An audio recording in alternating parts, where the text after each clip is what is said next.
All right, here we are, short story long. We have a brand new episode. I'm really excited about this one. I look up to this guest quite a bit.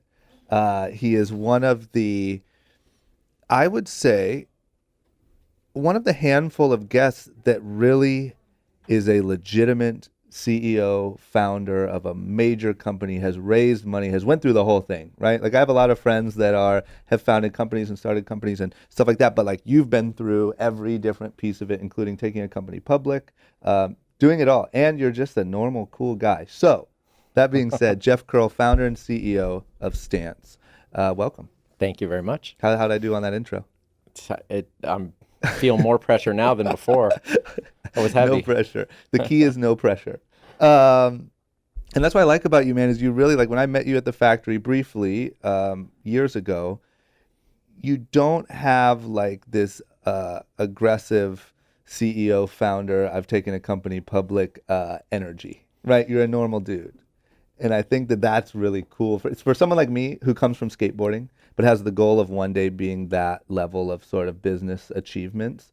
You come off very relatable and like, oh, okay, I could be like him. I could see myself being like him one day.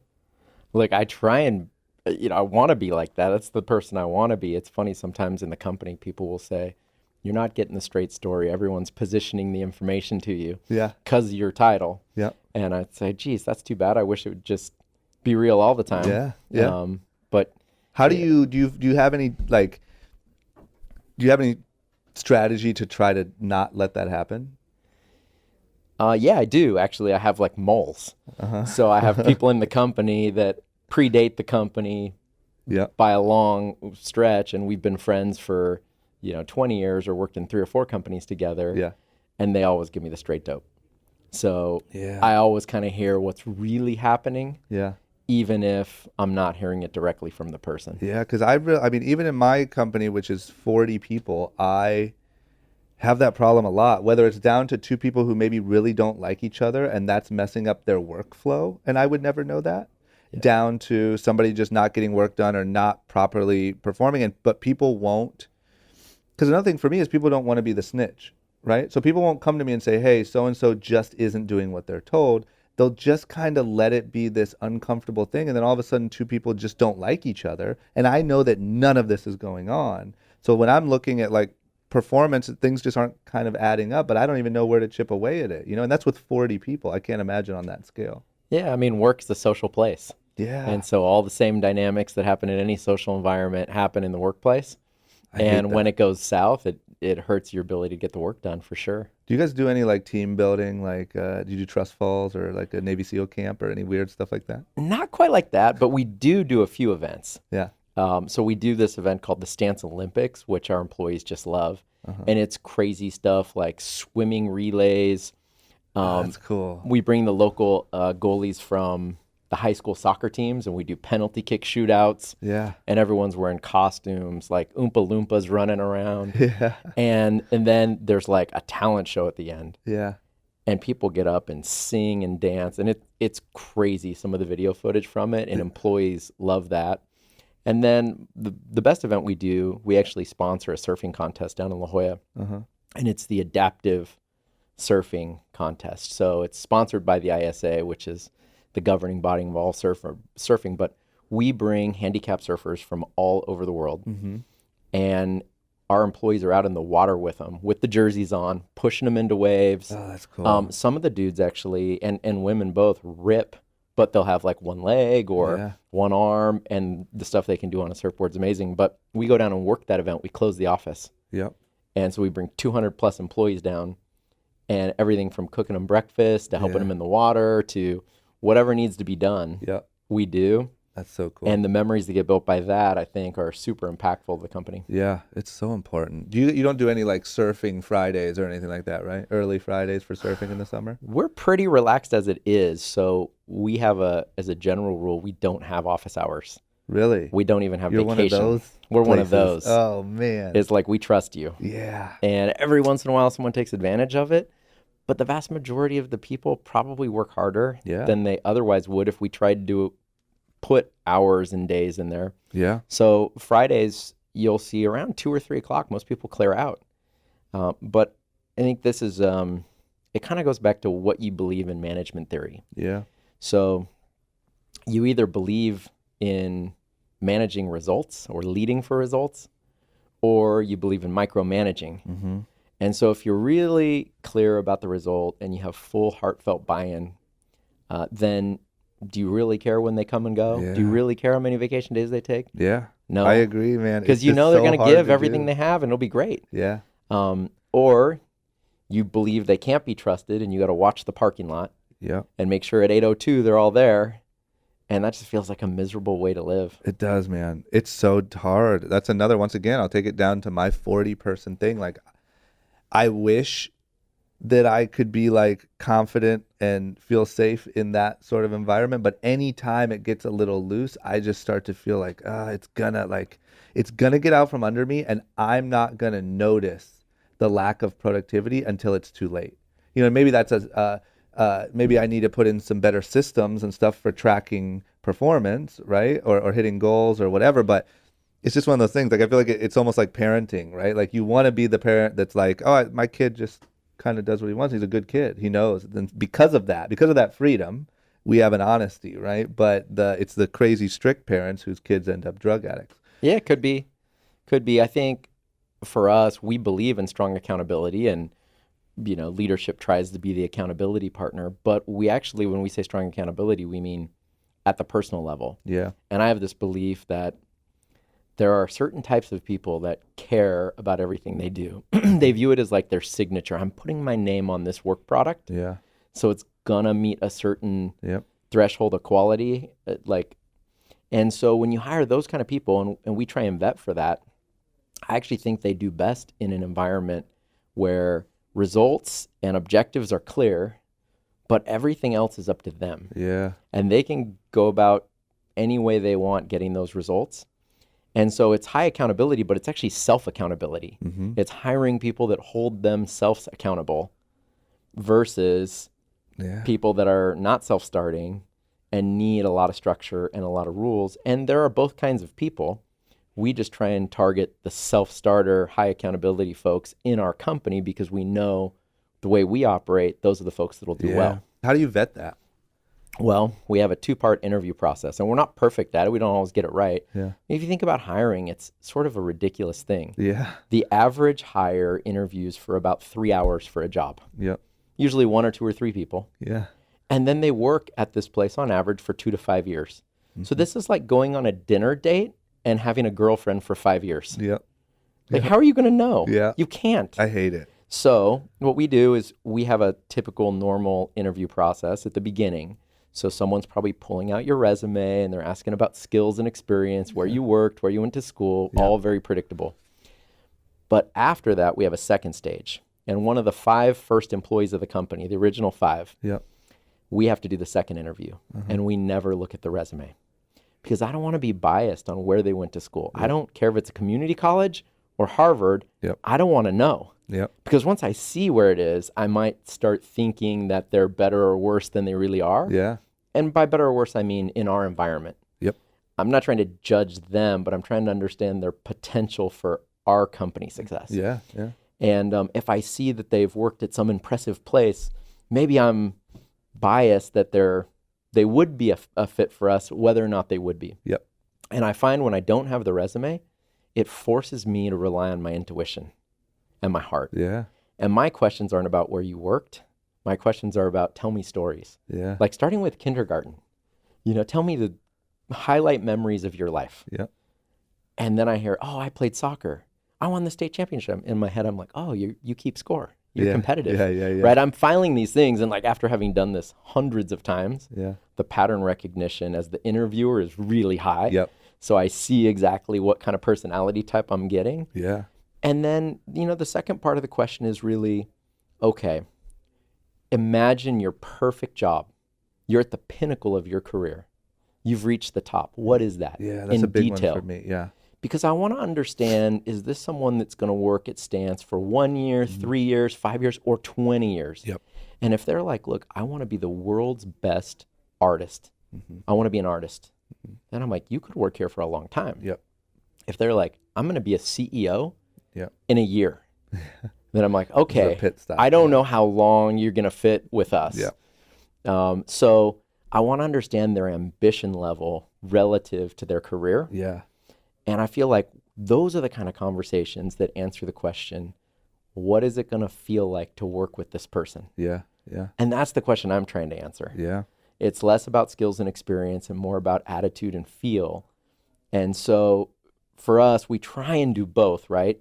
Let the initial interview process screen for skills. And obviously, if we're hiring an engineer or an accountant, Yeah. some amount of technical training is required. Yeah. But there's a lot of jobs in our company that are art-driven Yep. or marketing-driven, and those don't require any kind of formal training. Yeah. But they require creativity and heart. Yeah. And I can get that in that second interview. Yeah. Marketing's the toughest. Because it's like, to me, a marketing degree means absolutely nothing in our business. Oh, thanks. I have a marketing degree. Well, luckily, you're a CEO now. But just because in our business, it's so like, make up something today, make it up every day, right? Especially I totally agree with you, by the way. Yeah, yeah. I mean, when I studied marketing now over 20 years ago, the kinds of media buys we studied and, just channels of communication to the customer, they're all different today. None of it applies, really. It almost hurts you to think that way now. You know what I mean? Because it's literally like every day is a new media buy, or every day is a new strategy out of nowhere. But yeah, that one's the hardest for me because it's all creativity and work ethic and also those are people that you need to be working on Saturday night at 1 a.m, whether they know it or not, right? And also at 10 a.m. on a Monday. And that's like why it's so hard. But it's all difficult, man. But I like, so do you go back and do you sort of compare your notes with the initial interview notes and say, well, now they both match up? Like they do have a lot of experience. That's great. And I really like them intuitively. That's going to be a huge. I would say I compare it less with their notes and more with my notes after. Yep. So now after I've had the meeting and I've spent a couple hours, and I see check the resume. Yeah. And I was like, how close was I? Yeah. Does the history of the resume seem to show what I already thought? That's good. And sometimes you're sort of in the ballpark and other times you miss it. Yeah. And then it lets me reflect back on the conversation and say, what was I perceiving? What was I getting out of it? Why did I get that so wrong? Or why did I get it so right? Yeah. What were the clues? That's huge. Okay, complete jump. Because usually what I do is go through the person's story on here. So all the way back to the very beginning, where are you from? I grew up in a little city called Pleasanton, which is like 30 miles east of San Francisco, east of Oakland. Got it. And what, do you have any brothers or sisters? Yeah, 2 older, 2 younger. Really? 5 kids total. Jesus, big family. Yeah. What general sort of a look into Jeff's childhood, what did childhood look like for you? Were you always into skating and stuff like that? Yeah, or? I skated a ton. And then when I got a little older, maybe middle school is right when snowboarding was taking off. Yeah. And that definitely captivated me for a while. But yeah, I think I was your normal, Northern California kid. I didn't go anywhere without my skateboard. Yeah. When I got to be about 7th, 8th grade, there was like this turntablism birth of hip hop going on in the Bay Area. Everyone from like Mixmaster Mike to, the Invisible Scratch Pickles and all of that turntable culture. So of course I got turntables. I started DJing, and I remember by like 8th grade, someone hired me to DJ their wedding. Uh-huh. And I think about that now. I'm like, what were they thinking? But it was been tight on budget, or I don't even know how it happened. But were you like, but I oh DJ'd my God, this wedding. This is it. Like, yeah, it was crazy. It was crazy. I had man. like one Technics 1200 and then like one ghetto turntable. Yeah. So it was like the ghetto tape. Why did that happen? Because I didn't have enough money for two 1200s yet, you know? Yeah. And then finally in high school, I started DJing, all the football games and dances. And I think that was like my first true entrepreneur hustle. Yeah. Where I always had money in my pocket. I was doing something I loved. Yeah.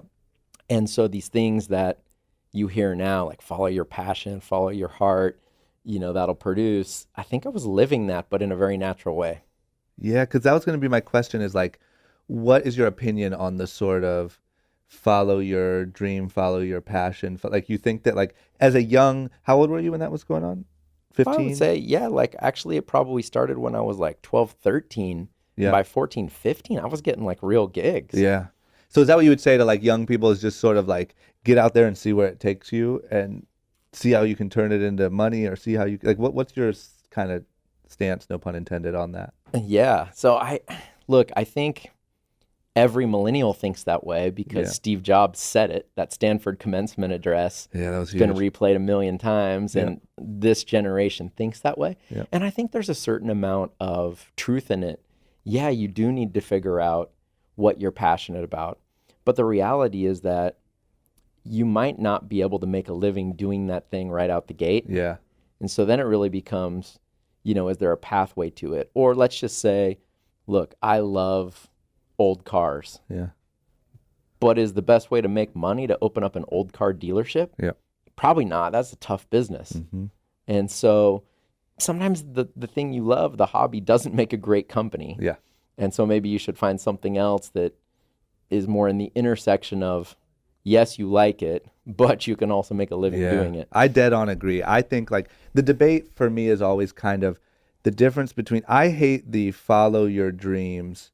I hate the dreaming talk, and I hate the like follow your dreams talk. The reason why, not because I'm the Grinch, but because there is no sort of learning or planning or goal setting, or no practical in a lot of that, right? And I think that a lot of people waste a lot of time and end up in a very unhappy place because they sort of blindly thought they're going to be the next big singer or the next athlete or the next whatever, these kind of wildish dreams Yep. and outlandish dreams, and without practical planning and strategizing, right? And Yeah. so once again, it sounds super boring the way I'm saying it, but I just think like teaching to sort of find passions and then create goals and achievements within inside of that. I mean, if you like used cars or old cars, there's 1,000 different life paths you can take where you can still be enjoying used or old cars, right? And I just think that including not clarity- working in the car industry at all. Yeah. And still enjoying the passion. Or being very successful in something else that you're good at that maybe you're not as passionate about, and then buying a bunch of old school cars and driving them around all weekend. 100%. I just think that clarity, I don't like the lack of clarity in like dream big, you can be whatever you want. I just think. Yeah. Well, I have a 16-year-old, right? Mm-hmm. And he's grown up on a skateboard and a surfboard, and he's really talented. And of course, every now and again, he's like, I'm going pro. Mm-hmm. And having been in the industry, I don't know how many checks I've written over all these years to how many different skateboarders and surfers and snowboarders. I realize how rare that is. Yeah. And so, of course, I'm with my own children like, hey, let's focus on a couple of other things. Yeah. One, academics. Yeah. You don't have to have perfect grades, but you have to try your hardest. Yeah. And two, let's focus on how you treat other people. Yep. And you as an individual. And when you think about success, we always talk about, in the business world, it seems like it always gets measured in money. Mm-hmm. But I think a better definition is what a parent wants their child to become. Mm-hmm. Because I don't really care what my kids do for a living. Yeah. I care that they're fulfilled. Yeah. And I don't really care how much money they make or how big their house is or what kind of car they drive. Yeah. I really don't at all. Yeah. But I do care that they treat other people kindly, respectfully, that they're down to earth, they're approachable. I care how they treat each other. Mm-hmm. I care about their manners. Yep. And so I feel like you could have someone who is ridiculously successful by all those measures, Yeah. who doesn't necessarily work in a job that produces lots of money. Yeah. And so it's easy to confuse success as always being tied to the dollar. Yeah. But what about the teacher that helps your child learn? Yeah. Or what about the doctor that takes care of you when you're sick, or the 100%. nurse? Yep. Maybe they don't make the same kind of money that an entrepreneur could, or a business person, but are they any less successful? Yep. Not and at all. happy too. Like I think that like we correlate money with happiness as well in at least American culture very heavily, right? And I think that like I understand it, and I don't want to be the 30-year-old preaching like trust me, there's more to life and whatever. But my point is like we've all seen it play out, right? We've seen people sort of chase money or success, quote unquote, and end up really unhappy and end up in a really bad spot. And we've seen people that from the beginning were were raised on those values and how they treat people, and they're some of the happiest people we know. Some rich, some not. You know what I mean? Well, satisfaction is a function of expectation. Yeah. So if the common culture makes you believe the only way you can be happy is with piles of money in your bank account, you probably will believe that, and you'd be forever unsatisfied. And so it's figuring out sort of a happy medium where your expectations are met. Yeah. And when you have that, I think you're satisfied. I think that's a big thing too. Maybe to my point of like not dreaming too big. I think that when you dream that big, you set your expectations that big, right? And you say, I'm not going to be happy unless I'm in the NBA. Yes. And it's like for a 14-year-old to say, I'm not going to, you know what I mean? And that's unfortunately kind of what you're doing. Or for your kid to be like, not only do I want to be a pro skateboarder, but I'm not going to be, that's happiness. And unless I get there, I'm not going to be happy. And what I think happens to a lot of people is, so you kind of skip out on the how you treat people, you kind of skip out on the rest of the education, and you end up being 25 years old with nothing else. You don't make it as a pro skateboarder, and now you have to start over and figure out what the hell life's all about. Yeah. You know what I mean? Or the other side of the coin is you make it and you do turn pro. Because how many of these guys have I worked with? Yeah. Great people who I love, but particularly in skateboarding, by the time you're 30 and everything's been broken a couple of times and you've had all those video parts, pretty soon your sponsor calls and is like, we're moving on. And it doesn't And transfer to anything. that's right. No and skill you're set. like, wait, I thought it was La Familia. Yeah. You're like, yeah, it was La Familia till it wasn't. Yeah. Right? That's kind of Until you turn the 30. the backside of skateboarding, right? Yeah. It's very hard to stay relevant as a skateboarder much older than that, no matter how great your skill is technically. Yep. And so you either become a character, like a la Rob Dyrdek, Yeah. or even maybe a Ken Block, where you've somehow like transcended the sport. Yep. And it's about the persona. Yep. Or you've got to find something else to transition into. Yeah. Besides the thing you loved that only took you that long. And if you're an NBA basketball player, great, 5 years in the league, if you manage your money, you're done. Yep. But not in skateboarding. Not in skateboarding. And that's the thing is like I said, like it doesn't, you have gained no skill set for that 30 years that is easy to transfer somewhere else, right? Now, if you want to go work at a skateboard company, maybe start a skateboard company, something like that, but you know nothing about business. You know nothing about sometimes even discipline and that, you know, it's a very free, as you know, life. You know, you kind of wake up when you want to wake up, you go do what you want to do. You literally don't care about any rules or anything. And I just think like at 30, you get kind of put out there of like, okay, now what's next? What's chapter 2 with starting from scratch almost with some people? That's right. You know? That's right. Scary. And so, look, you do want to hone in on a passion, Yeah. something you love, and maybe it's multiple things, but don't let that get in the way of yourself making a living and also just being satisfied with the things that you do achieve. Yeah. You want to know my problem at 30 is I've been relatively successful. I grew up skateboarding my whole life. That's all I wanted to do. Now at 30, I'm relatively successful. I can't really skateboard anymore because it's just too hard on me, right? Like you can do it a little, and I don't have enough other passions.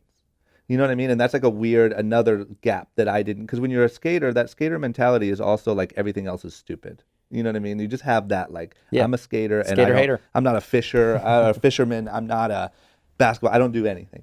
And so now I'm literally like trying to find and force myself to have like I'm trying to pick up tennis because it's just great cardio. I really like ping pong. It's kind of like big ping pong. We'll have to play ping pong. I would love to. I love it. And it's really fun. And it's something I can challenge myself that has nothing to do with work and get a good workout. And like, it's the most basic thing. I mean, everyone has passions, but it's something that I overlooked that now I'm trying to add into my life, you know? Yeah. Okay. So did you ever play like organized sports and stuff like that or no? Yeah, I played soccer growing up, and I tried to transition to basketball. I remember I was trying out for our basketball team as a freshman at my high school, and they had all these drills you go through, and I was doing pretty well. And then at the very end, they had like a free throw shooting drill. Mm-hmm. And I think I airballed the first 2 or 3. Mm-hmm. And then the next day when the cuts were on the locker room, like I was cut. Yeah. And I took it pretty hard. I was like, I don't know that I cried, but it was close to crying. Yep. It was a sad moment. And then I was like, okay, I guess I had to go back and play soccer again. And I did enjoy those sports. I enjoyed the teamwork, the camaraderie. But I think the beautiful thing about like skateboarding or snowboarding, the individual sports, you just go out on the curb and do it. Yeah. And you don't care. And there's this personal outlet Yeah. and this like art. You're drawing a picture and it's your picture. You do it how you want to do it. Yeah. And I think that's what attracts people to skateboarding. It's such an independent expression. Yep. I agree 100%. And I think also it's like team sports are great and learning how to work with a team is great and very valuable, especially in what we do. But there's something about it being 100% up to you. Like if you progress, it's because you progressed. If you win alone. If you lose alone, you know? And it's sort of like that, like me against the world, self-sufficient thing. For me, when I was young, was really for me. You know, I didn't like relying on a team. I was pretty antisocial. I didn't want to lose because of some other guy, but I would sit in the garage in the Ohio winter and try to learn how to kickflip for 7 hours. You know what I mean? Yeah. That's why it really connected with me. Yeah. I think that's the allure of skateboarding. Yeah. What about your siblings? Were they similar or were they all kind of different? No, we ended up all over the map. 3 girls, 2 boys, but you know, my mom had some surgery, you know, when she was young, and they said, look, we don't think you'll ever have kids. Really? And she ended up having 5 kids over 21 years, never using birth control. Yeah, just she like, said, look at this. it just came when it came, right? And so we ended up being really spread out. I have a sister who's 11 years my senior and a little brother that's 10 years my junior. Wow. And he's really introverted. Yeah. Or more introverted, I should say. Yeah. And analytical. And I'm more extroverted and, you know, more artistic. Yeah. How interesting. And then what about, how did you do in high school? I was just a slightly above average student. Yep. I think I graduated from high school with a 3.55 grade point average. Pretty good. So it was okay. Yeah. Like I was never like the honor roll kid, but I'd like squeak by. What about as far as like early, like in high school, did you have a career path that you thought you were going to follow? I don't know that I did, but my father was a dentist. Got it. And he had gone through this experience where I think none of the other kids in his family went to college. Mm-hmm. And on the first day when he was supposed to enroll, his father had said, look, I'm going to help you out with college. Uh-huh. And on that day, my grandpa was like, I'm sorry, I don't have the money. Really? So he couldn't enroll as a freshman. Uh-huh. My dad had to go work that semester to save up money so he could enroll the next semester. And I think because of that journey and then becoming a dentist or going to graduate school, he placed such a high value on sort of being a quote unquote professional that with me, he was always like, oh, are you going to be an attorney, a doctor, a dentist? Like, get that postgraduate degree. And he would always say, look, you know, we were never wealthy, but I was always able to provide for my family because I got that degree. Yeah. So I had that instilled in me. And believe it or not, at some point after I'd graduated, I decided I wasn't going to do dentistry or medicine because I didn't like all the sciences and math. It was hard for me. Yeah. And so I thought, okay, I'll do law. This is a good writer and a good reader, and that I could do that. That would be fun. And I have a brother-in-law who is an attorney. And one summer, I went and worked in his law firm for a couple of days. Yeah. He was up in Ventura, and it was so quiet and sterile. Yeah. And everyone's dressed in suits and ties and just sitting at monitors all day reading. Yeah. And it was so different than sort of the courtroom drama that I might have imagined being an attorney would be. Absolutely. I was like, these people just read and write documents all day and they don't talk. Yeah, it'd be terrible. I don't think I could do this. Yeah. But I think I felt the pressure from my parents, so I went ahead and I applied to a bunch of law schools. Mm-hmm. I studied really hard and took the LSAT. Uh-huh. Got a really high score on it. And my view was, look, I'm only going to apply to like Stanford, Harvard, top schools. And I did. And I didn't get in anywhere. Uh-huh. Why was your mentality just like, if I'm going to do this, I'm going to be the best at it? It wasn't so much that as it was I viewed it was like putting a brand on myself. Yeah. And I was like, I don't want to put like a subpar brand on myself. Yep. Because that'll probably just lead to a job in an average law firm. Yeah, that's true. And if I could put a top brand on myself, maybe that gives me a chance to get into with a top law firm or maybe have a different trajectory on my career. Yeah. So I it was less about the actual education. And I think I was already kind of switched on to the power of brands and branding relative to a university. Yep. And let's be honest, if you go to a school that no one recognizes, it's less brandable than Stanford or Oh, Harvard. it's so true. Me with my complete lack of, like, I didn't even take my SATs, complete lack of college. Like, I'm so fascinated by Harvard, Stanford. Like, I just, the idea of having a Harvard business degree is just so cool to me, right? Even though, it's arguably, obviously it's an incredibly valuable thing, but like, I'm sure someone with a Harvard business degree would be like, listen, man, it's not that big of a deal. But like, for me, it's like, that's so cool. I think it is a big deal still. Yeah. Because it's so hard to get into, but I do have a different take on it, which is just this. Having hired many, many people that have gone to both Stanford and Harvard Business School, worked with them, as my peer, worked with them as my boss, worked with them as my subordinate, all different roles, board members, etc. What I've learned is, for the most part, they tend to have an edge. The very smart people, that's how they got there in the first place. But I've also met with quite a few of them that were worked with quite a few that were either entitled or really didn't have the eye of the tiger. The hunger wasn't there, the hustle factor, the craftiness that only comes from being forced into a position where you have nothing and you have to figure it out. 100%. And because lots of the admissions there go to people whose parents went there or had a connection or made a donation, those kids don't tend to have the same heart. So when I think about it as an employer, I don't ever want to abdicate my judgment to some college admissions team. Think about it. You're an admissions counselor at Stanford. Awesome. You're probably seeing some talented kids come out of high school. But what do you really see? You see an SAT score. You see some grades, which means they understood how to game the American high school system, because it is a game. 100%. And give them credit for that. They gamed it. They probably know their times tables. Like, they've got some fundamentals. Blocking and tackling's probably there. And then they write an essay. But the fact that, on these college campuses, kids get, charged with crimes and commit crimes pretty regularly that defy good moral judgment. And sometimes they graduate and they're not outstanding. They're just average. It tells you that admissions committee doesn't get it right all the time. And the college itself doesn't even get it right all the time. Meaning what they put out. And what happens, the kid gets into school but doesn't value that they're at Stanford, so they don't apply themselves and they don't get what that education had to offer, the best professors in the world, et cetera.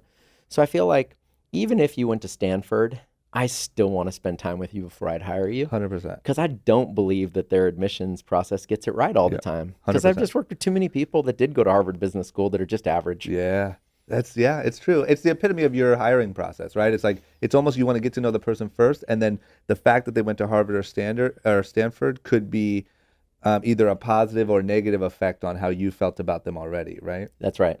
But the biggest thing is you obviously just can't teach that. I'm fascinated by mindset and by hustle and those are things that are just not taught, not tested, not, you know what I'm saying? Even we touched on this in the beginning, just basic interpersonal skills. If I'm going to send you in an office and you got to get along with hundreds of other people, if you can't do that and you end up with hard feelings and it creates a toxic culture, like, that's so unproductive. And I would say that's more common than almost any other. The pettiness of people in the workplace probably costs more money and lost productivity than just about anything else. Agreed. I would say mindset, sort of that hustle, people skills. In my opinion, those sort of intangibles are 80% where the education is 20. Right now, obviously, I'm not running a law firm or a doctor's practice, but for me and for any business that I could ever see myself in, it's like, it's all those intangible things. And that's why I'm so fascinated by it. And that's why I've started pulling out more of that on the podcast. And those are the people that I'm so sort of attracted to, because they are not spoken about, but yet they're the most important things that we've seen time and time again, are being sort of the deciding factors. You know what I mean? Yeah.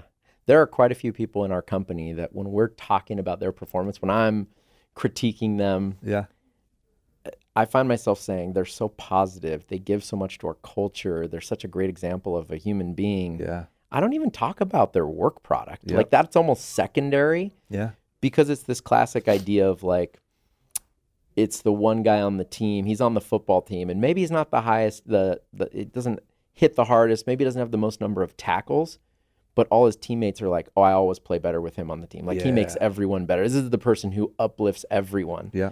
And that happens in the workplace too. Yeah, it does. So I'd much rather have a bunch of those folks that bring everyone else up Yep.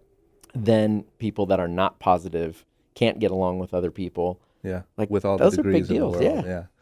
Yeah. Agreed. So where did you end up going to college? I went to BYU. And did you go for law? No, I just went undergrad. Because by that time, were you already were kind of had a bad taste in your mouth about the lawyer thing? No, that actually came after I'd graduated from college. Is when you did the internship? No, I think that was during college. Okay. You know, I was kind of trying to figure out, okay, am I going to get an MBA? Am I going to go to law school? Like, what's next? I always assumed I would. It was in my head. I think my dad just programmed me. Yeah. So I thought for sure that's going to happen. And then I ended up right out of school working with one of my professors, this guy named Stephen Covey, and he'd wrote a book, The 7 Habits of Highly Effective People. Yep. And he had built a consulting organization where he would go into companies and teach companies how to implement the principles in the book. Really? And it became a large company. So we got probably 200 or 300 employees, and I had worked there for a few years, and we were acquired for $180 million. Jesus. And that was a transformative experience for me because I never understood that company value, like that you could monetize the shares of a private company. Yep. Like, I think we just worked there as employees. We're very happy to get a paycheck. And then all of a sudden, it's like, whoa, the owners of this business just got $180 million. Yeah. And I was like, wow, okay, that's interesting. And you didn't have any equity in the company? No equity. But you I don't saw, think I like, even holy fully understood equity. Yeah. But that was enough. Like, that happened 2 years out of college. Yeah. Where I quickly figured out what equity was, what it meant, and how it was monetized. Like, that didn't take long. I was like, that was a perfect crash course. Yeah. And I think that also led me to say, I spent so much time looking at other people's companies and diagnosing their problems and trying to offer these solutions through our consulting packages that I thought, oh, I could do this on my own. I could be an entrepreneur. So I started an internet company. It was called Freeport. Mm-hmm. I actually read a book called Permission Marketing by Seth Godin That's on a kind of plane. what we were talking about, right? Or no? Different? It's a different book. He's a great author. But no, I mean, on brand permissions, or is it separate? It was back in the late 90s, and it was his idea that direct mail and direct response marketing is going to be transformed because email will allow you this one-to-one communication, and hypothetically this idea that a customer is only going to be marketed to by a message they let in. Yeah. Like they'll give you permission. There'll be no more interruptive marketing. You won't be able to say, dude, buy a car when he's not in the market for a car. Yep. Because he's going to raise his hand and say, send me car offers now. Yeah. And it was sort of this idea that marketing was going to get transformed, that people were going to self-select the messages they want to see. Got it. That email was going to take away the cost of postage, which up to that point, postage was this huge friction on doing direct response marketing. Yeah. So I read this book and I thought, there's got to be a way where local businesses could reach out to their customers, track their customers and induce them to come back in. Yeah. You know, hey, Wednesday lunch is on sale, or Friday, all our green t-shirts are half price, whatever they're selling. Yeah. And so I created a system where they could capture the customer identity at the point of sale. No different than Radio Shack had been doing for like 30 years before that with their catalog. Yeah. You know, you buy like a little electronic part and they're like, what's your address? And the next thing you know, you're getting the Radio Shack catalog. Yeah. Yeah. We were basically doing that electronically. And I raised my first round ever of venture capital. And then 2000 hit. The stock market crashed. And can I just ask you, just because I'm curious, like, what age were you when you raised your first round? I was like mid-20s. And were you like how did you even know how to go about that process, or did it seem extremely foreign, or like were you just like you sort of had seen it from being around it enough and you're like, well, I'm just going to go out and give this a shot? I mean, to me it just seems like it's such an interesting part of the process that I've never had to do, that seems a little intimidating to me. I wish there had been a class in my college Yeah. on entrepreneurial finance, Yeah. like how to finance a business you're going to start and own, Yep. but there wasn't. Yeah. And so, like most things, I just assimilated information. And I'd grown up in the Bay Area. And so the Silicon Valley culture of stock options and venture capital had already been going for many years, Yep. right? Yep. Going all the way back to, Intel in the 60s, Apple in the 70s, Cisco in the 80s. Yeah. Those were all big venture-backed startups Yep. that transformed the Bay Area. And so I had paid attention and I knew who some of the firms were. And then another thing that I had done in college, and I'm not really sure why, but I started reading like business magazines. Uh-huh. And I would read Fortune every single time it came. Yep. And I would read like Entrepreneur and the Inc. 500 list. And I would read the Wall Street Journal. Uh-huh. And I started like learning who the Fortune 500 were Mm-hmm. and what geographies they were located in and what the nature of these big businesses were and who was falling off the list and who was coming onto the list. Yeah. And I learned basic things just through self-study, like what is the S&P 500? Yep. What is the Dow Jones Industrial Index? Who's in the index and how does that change? And Yeah. like little things like that where you just pick up by reading the business press. Yep. Those all became really helpful tools later, particularly the Inc. 500, Mm-hmm. because I would always study based on geography and types of companies, what the highest growth companies were in America. Yep. So I could see what industries were kind of emerging and how entrepreneurs were making things happen. And year after year, reading that one issue, there was a lot of pattern matching happening. Yeah. So I think through all those things, I kind of figured it out. And believe it or not, here's how I really got to the bottom of it. I knew one like senior executive, and he was the assistant to the chairman at Novell, which was a big networking equipment company near my college, BYU. And I went and I pitched him my business. And he was like, well, look, I'm not going to invest, but I know this guy you should talk to. He used to be the CFO of a company here in Utah that was backed by Kleiner Perkins. Mm-hmm. Kleiner Perkins is sort of one of the most storied venture capital funds in Silicon Valley. They backed Genentech, Amazon, Google, Yahoo. Yeah. I mean, household name, disruptive companies. Yeah. And they've been doing it since 1972, ironically, the same year I was born. Mm-hmm. And so I knew who Kleiner Perkins was because that was a big brand. And I remember reading in a Fortune magazine, they had done the Kleiner Perkins Keiretsu because they had backed all these companies and they were showing the pattern matching between who sat on what board. It was a big diagram. It was like one of the first infographics. Yeah. And it was like, and here's all the companies they've backed that have now been acquired by bigger companies. And you could just see their sort of web of influence all in one infographic. Yeah. And I thought, wow, if I could ever raise money from Kleiner Perkins, that was like, The home run. it was a big deal. Yeah. And this guy had been a CFO at one of their portfolio companies. So I was like, yeah, introduce me, hallelujah. Yeah. And this guy, he was your classic Harvard Business School, had worked at Bain and Bain Capital. So perfect pedigree in terms of business. Yeah. And he actually sat down and pulled out a capitalization table, a cap table, and walked me through, here's what happens in a Series A round. Here's what happens in a Series B round. Here's how dilution works. And he showed me in a spreadsheet, like how the numbers flowed. Yeah. Here's how you do an option pool. And here's how that works. And here's how you put a strike price on those options. So sort of the nuts and bolts of the actual process of Yeah, that's huge. how equity changes over time in a company.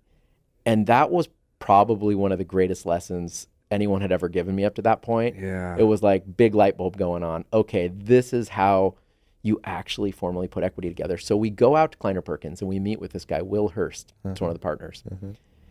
And he's like, this is a great business, guys. Thank you. But I'm not going to invest. And I was like, okay, the dream's been crushed. Like, right? Did you walk out like, oh man, it's over. My dream. Like the funny thing was the walkout, I don't know. I don't remember the walkout. I just remember the walk in. And I remember walking into their office and seeing the Kleiner Perkins Caulfield and Byers sign. And I'm like, I'm here, Sand Hill Road. Wow. Like John Doerr, the most successful VC ever at that point. Yeah. And so just having that experience at a young age, even though it resulted in total failure, it reminds me of like when Rob, goes into Ari Emanuel and gives the 360 vision. Yeah. And Ari's like, okay, cool. Yeah. Let's keep talking. Yeah, maybe You know? next time. Yeah. And I don't know how it exactly goes, but the way he paints it is that he's done that like 5 times. He'll just go in and be like, how about this? And like, not quite. All right. Yeah. And then like a little bit later, how about this one? Closer, but that's not it either. It's so good. So you remember the dog and pony show you had to give. Yeah. And you remember the rejection, but the highlight of just being in the room was big. So short story long, There you because go. that's There it that's is. the blog. Years later at Stance, we're doing a round of financing. And we make our way to Kleiner Perkins. And we're walking down. I'm like, I've been in this building before. How many years later is that? It's got to be like 15 or 20 years later, something like Amazing. that. Yep. Maybe not that many, but And had you been back in the building since? I don't think so. Okay. Actually, I'd take that back. I had been in the building. The next business I had done, I went and pitched them. And they said no to that one? They didn't give me a decline, but their big competitor, who's called Benchmark Capital, Yeah. they gave me a term sheet and really pressured me to close. Got it. And I love Benchmark as a firm Yeah. now, having met all the personalities and So it look just up to didn't them. work out on that one. It just didn't work out. It wasn't they turned me down. Yeah. But I go back, so now for the third time, and all the partners on this enormous conference room. It's enormous. Yeah. And it's a big firm. And I pitch men's hosiery, socks. And you can imagine, this is a firm that is used to backing Google, Yeah. Genentech, Amazon, yeah. hard sciences.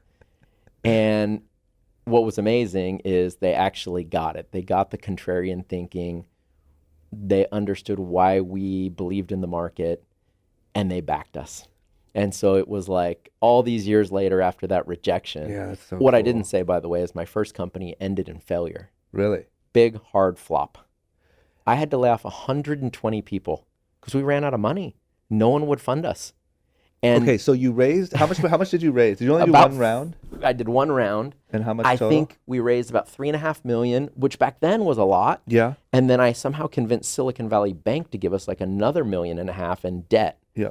And then after that, I couldn't raise any more money. No one would give it to us. So how And long after like the initial raise, how long did it start to just Probably took 2 years. Okay. We grew really quite quickly. You know, we're hiring engineers, writing code, building the platform, salespeople, selling it, bringing customers on. And I don't know if it was my inability to sell it or the crash of 2000, but I came away with 2 learnings. Like, well, one, how painful it is to lay people off. Yeah. Was And that your then- first time doing that on that? Sorry, Yeah, sorry. 100%. I had never even managed people, Yeah. let alone had to tell people they didn't have a job. Yeah, that's a tough one. It was brutal. And on paper, I thought I was worth, tens of millions of dollars based on our valuation. Yeah. Of course, that became completely worthless. So you go from thinking, okay, I might just have this thing figured out at a pretty young age to realizing, no, I got this so absolutely wrong. Yeah. And it was a hard lesson. Like, I took it hard. What was It the was second? a big failure. Because I cut you off, and I don't want to miss it. What was the second lesson? Well, I just decided I would never be dependent on a venture capitalist again Got it. for money. Got it. And so in the case of Stance, when I raised our first institutional round of financing, we were 3 years in, we were doing 21 million of sales with $1.5 million of profit. Yeah. It's like, I'm not dependent on you. I don't need your capital, That was strictly to but scale. I can take your capital and I can make it worth more. Yes. And so that's a man. better fit for venture capital Yeah.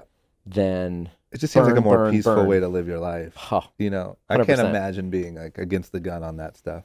It was brutal at a young age. So how old were you when all of that, let's just say you just laid off 120 people. You went from feeling like you were a tens of millionaire to zero. How are you, like 27? Yep, 27.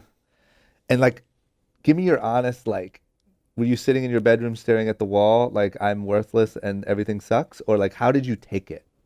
Yeah, I took it hard personally because not only was it like a public demonstration of failure, Yeah. but my own personal ego, for whatever reason, at that age, Yeah. I thought I was a lot better operator than I was. 100%. How could you So not? it was also like the private confirmation that actually, no, your game is not tight yet. Yep. You thought your game was tight, but it was not at all. Yeah. And That's what kills there was a of lot I people. didn't know. So it was like the private depression and then the public all these people that were your friends or that you convinced to leave really great jobs somewhere else to come believe in your vision. Yep. And they did, and then they paid for it because they have to get another job. So believe it or not, I didn't know what I was going to do next. I was like, do I write a resume? I never thought I would need a resume. Like, I might have to apply for a job somewhere. Yeah. Like, I thought I was going to be an entrepreneur. Like, it was humbling. And then luckily, I went to lunch with a guy that I had met at like a networking party. I mean, totally random. Yeah. And he was a venture capitalist. And we just had a lunch appointment set up. I go to lunch with him. We talk. And at the end of the hour, and I'm telling him about my failure. And it's fresh. Like the wounds are super fresh. Yep. And he's like, look, I didn't love your business. It was okay. But I really like you. I would hire you if you'll accept the job right now. And you can come work in our venture capital fund as an associate, which is like the entry level way in. It's where most people go right out of business school. And I had always thought working in venture capital would be amazing, but that you sort of had to be a successful entrepreneur first to get there. Yeah. And so the idea that I could just short circuit this and get into finance, I was like, yes, I'm in. How interesting. And I followed him after lunch to the office. Yeah. He walked me over to an office and was like, that's your office. Get started. I didn't know a whole lot about, risk reward trade-off of making investments in private companies. Yeah. By this time, I knew a little bit about how to structure those investments because I had done it in my own company. Yeah. But I certainly didn't know how to evaluate other companies or entrepreneurs. And this guy was a terrific mentor to me, taught me the craft of investing. He was an exceptional investor, continues to be an exceptional investor. And I worked for him for 4 years. And after 4 years of really late nights and weekends and, a full effort on my side, we sort of had a discussion. I had what is the equivalent to about 3/4 of 1 point of equity in the firm. So a very thin, skinny piece of equity. Yep. It's called carried interest in a venture capital fund. And I said, if I'm going to keep working like this, I need to own more. And there was 5 partners, and I think they all wanted bigger checks. And it's like, we can give you some more equity, but I don't think it's going to be the amount you're hoping for. So I left, and one of my friends from college had an idea for a business, and he would come over to my office every couple of weeks, and we would write the business plan and kind of poke holes in it. So I'd been involved like all along. Yeah. And he said, look, you should come join me. Like, why don't we partner up on this? Yeah. And so I did it and went through the whole venture capital process again. And just under 3 years later, so I had left the firm in June of 2004, and in April of 2007, HP acquired us in an all-cash deal. And what was that company? It was called LogoWorks. And what did they do? What did you do? We made graphic design for mostly small businesses, some big businesses. But rather than us doing the design work, it was done by tens of thousands of freelancers around the world. Got it. So we had 2 systems. One system where artists would go in, read a creative brief, and upload work and get paid for it. Yeah. And then other websites where, whether you're a small business or big business, you could come in, whatever you needed designed, fill out the creative brief, pay for it, and then we would handle the process in between and ensure that the quality was there. Yeah. And so very quickly, we started doing a lot of money in revenue.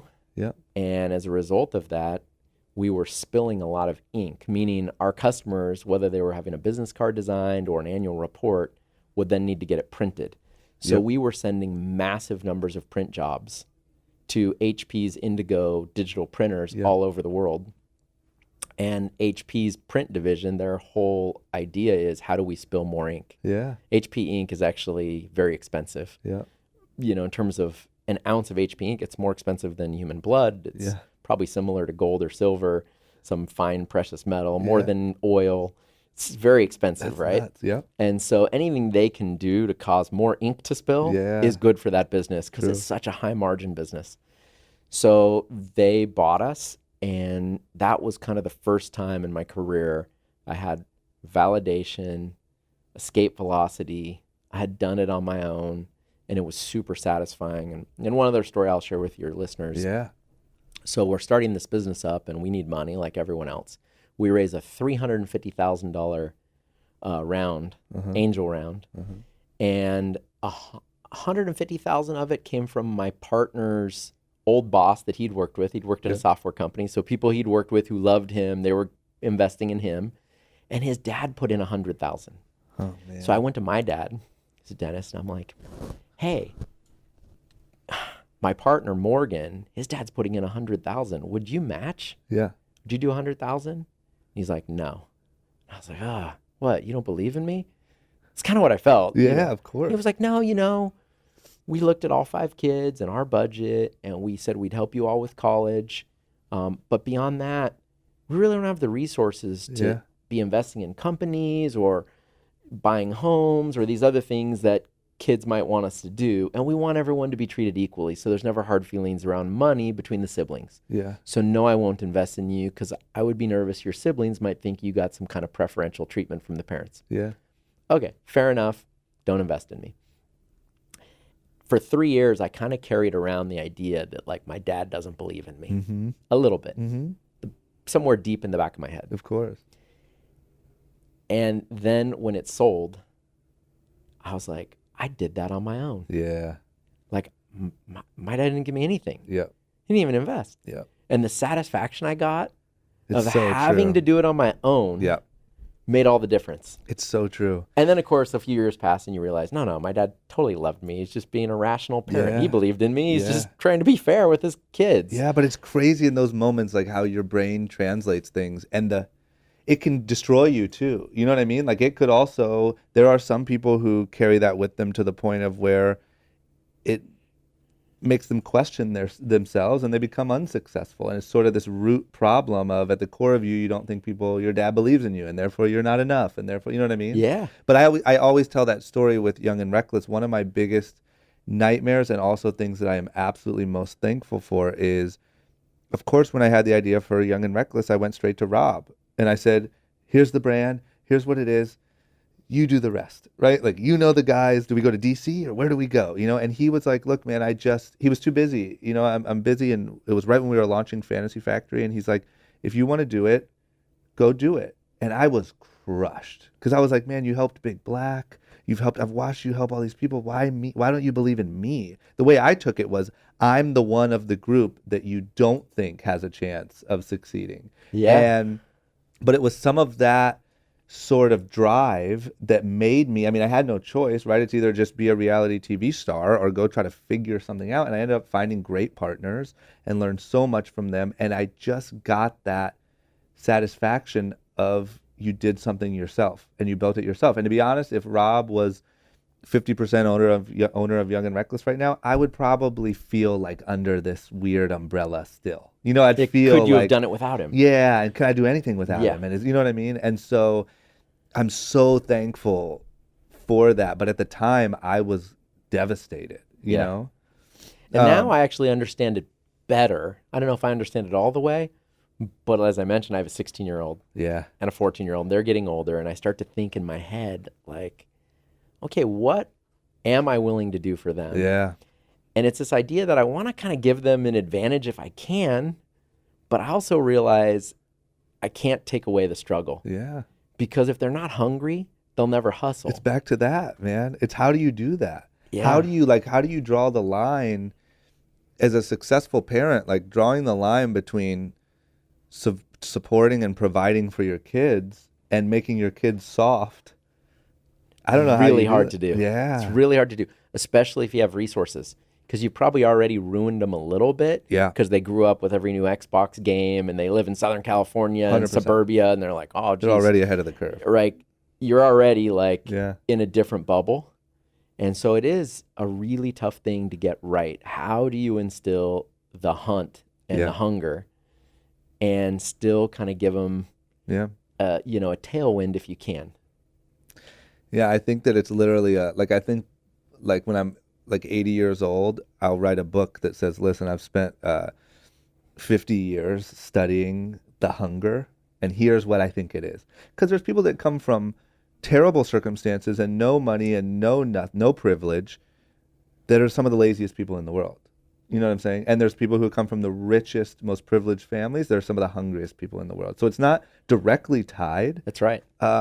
We know that it affects, but look at, you and I have talked about it now 5 different times about how important it is, how it doesn't matter your degree if you don't have that. And it's such an interesting thing. And it's something that is not taught or measured. And that's what, you know what I mean? Us as humans can't wrap our heads around it. Yeah. You're a really smart guy who's been really, really successful. You don't know the exact formula to create children that are also really hungry. And no right? idea. It's crazy. It's just speculation. Yeah.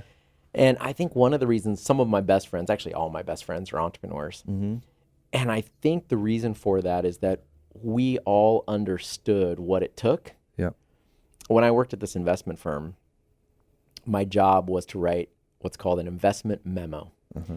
So the way that taking venture capital works in the real world is at some point, you as an entrepreneur go pitch this firm. So you send over a business plan, probably in the form of a PowerPoint or a keynote. Yeah. It goes to an analyst or an associate, and they kind of review it, and they're checking big boxes like, is this a market we'd invest in? How does this team look? You know, what do we think about this technology? How defensible is it? What would the financial leverage of this business be if it actually existed? Yeah. These kind of big questions. And if it kind of passes that initial test, then they'll bring it into a partner meeting, which happens every Monday in the venture capital business. Mm-hmm. And everyone's there, and you have a gut check. Mm-hmm. It's like, hey, we're thinking about investing in this guy with this business. And sometimes someone will raise their hand and be like, oh, no, remember last time we tried to sell software to elementary schools? They never had budget. It was terrible. Yeah.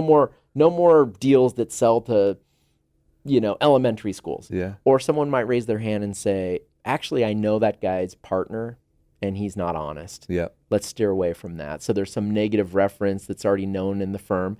But assuming that people are like, oh, no, we like this. Yeah. So it kind of passes what I'd call the gut check. Yeah. Yeah. Gets past that stage. Then it gets handed off. And sometimes the partners do their own work, and sometimes they use associates and analysts who will then go in and read the market research reports, call references, build financial models, put all this information together to sort of say, how much risk are we taking versus how much upside do we believe exists? Yep. And you have to articulate that in a memo. Yeah. And then a couple of weeks later, if you still want to invest, and the average partner at a venture capital fund probably only does 2 to 3 investments per year. Yep.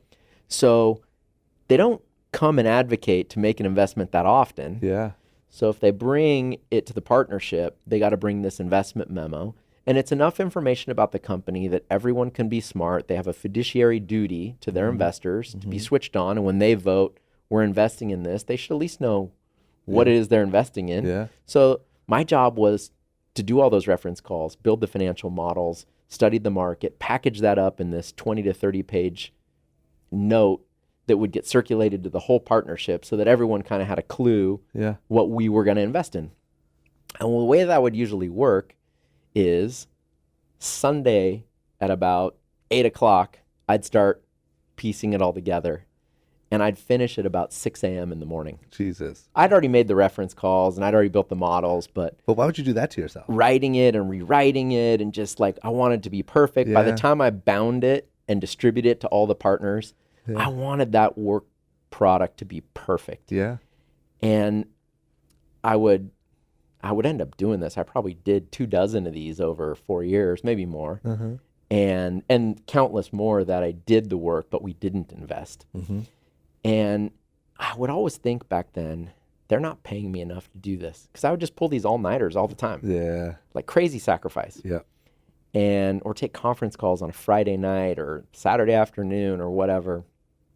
And then something happened. Like when I got a little older and I looked back with some perspective, I was actually making a pretty good salary. Yeah. And I should have been paying them. Yeah. Because every time I did one of those late night all-nighters, where I had to assimilate all the information and make an investment recommendation, like that homework ended up being something that went in my own personal toolbox. Mm-hmm. And years later, now when I get an angel investment opportunity, I think I'm able to scrutinize it. Oh, yeah. I can only imagine. At a level more sophisticated than the average rich guy. Yeah. Like I've done this Way a few more times. Sophisticated, right? yeah. I've made a lot of reference calls. I know how to make a reference call. I've built a lot of financial models. Yep. I've seen a lot of financial statements. And so all that experience ended up being something that at the time I was like, oh, they're working me too hard. They're not paying me enough. Yeah. I look back on that, I'm like, oh, I was so misguided. It's that perspective, but I will say once again, like in the study of success and what makes people successful, it's like one of the biggest poisons is that like it's expectations, but it's also like it's overvaluing yourself. Yeah. And that's where a lot of people just kill themselves. And it's like, it almost seems like you kind of dodge these poisons along the path, right? And there's these poisonous like mindsets that can get you. And anyone can crush your entire career. Like a failure like yours, big enough, can crush somebody, derail their entire thing. Yeah. Their dad not believing in them could derail their whole thing. Even that thought of that bitterness that starts to build with some people of I'm not making enough, and you know what, fuck this, I'm gonna quit. Yeah. And it's like, little do you know, in the grand scheme of things, now you're a happy father, very successful, all this stuff, you look back at that and say, I should have been paying them. It's like the difference of that perspective, and it's just crazy. I feel like had I not had that experience, Yeah. I would be a less effective entrepreneur, would have no idea how to make angel investments, really. Yeah. I would probably think that I was good at it. Oh, yeah. But actually not have the substance to back it up. Yeah. And so, one lesson is, look, everyone's replaceable. Yeah. And you can learn something from everyone you'll ever meet. The other lesson I think that comes from it is just anytime you're doing those all-nighters, late-nighters, crazy over the top, you're doing something that other people don't do. Mm-hmm. There were so many days when it was dumping powder and my friends were calling me to go snowboarding. And I'm like, no, I got to crack this financial model or whatever. Like it felt like a sacrifice. I was giving up something I wanted to do for something that had to be done. But all of that, I think, is what gave me the toolkit to pull it off later. Yeah. People And always say like, oh, how how did you do it? Yeah. And I'd be like, well, guy, I worked 20 years. Yeah. I just did it in a 10-year time frame. Yeah. Like, don't think it wasn't happening. Yeah. The same amount of work got done. Yeah. It was just at a super high intensity level. Yeah. Where do you think you got that drive or that discipline? Do you think it's just in you? I mean, obviously your dad seemed pretty like solid, but like you just naturally are kind of a pretty discipline driven guy. I think it just came. My siblings don't necessarily have it Yeah. or see the world that way. Yeah. And I'm not sure which of my kids may or may not have it yet. Like, and our own employees, some of our employees have it and some of them don't. Yeah.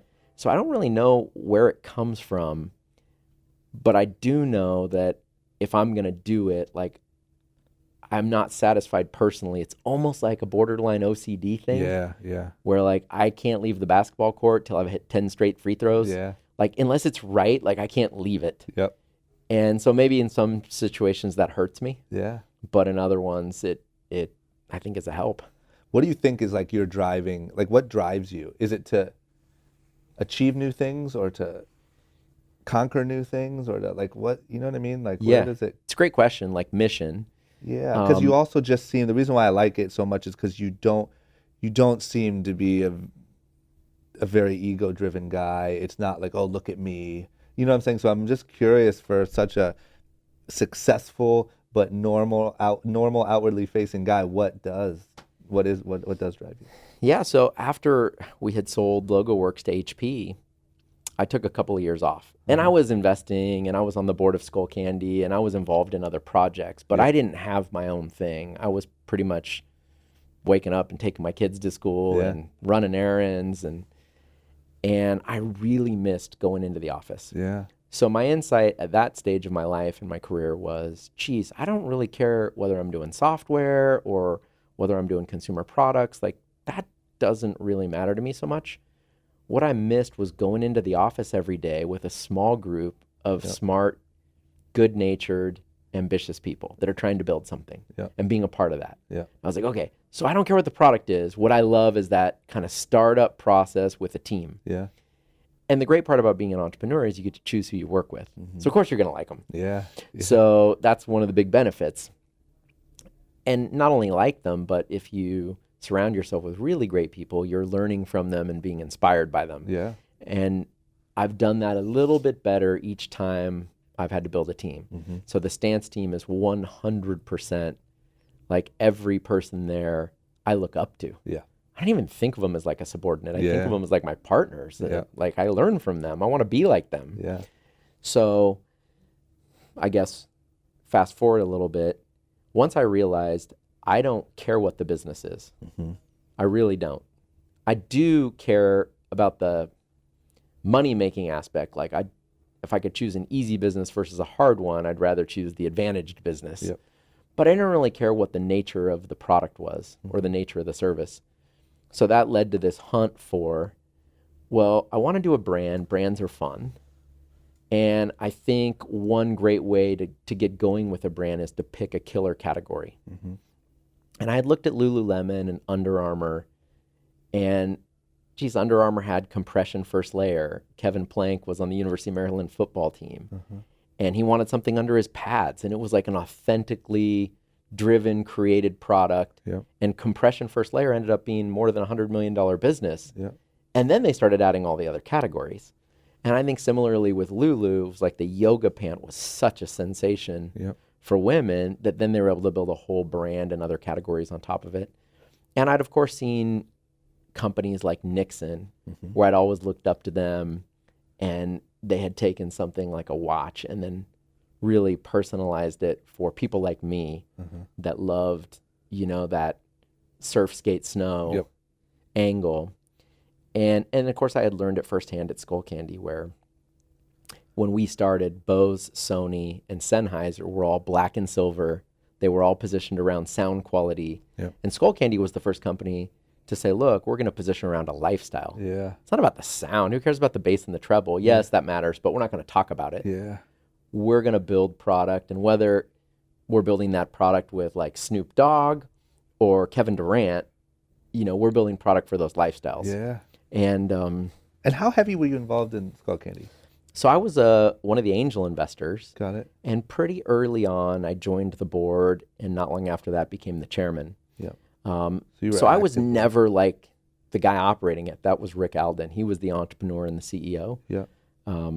But I was always around. But when it came to high level strategy and really building the business and stuff, did you help steer that a lot, or sort of? I feel like I was mostly Rick's confidant. Yeah.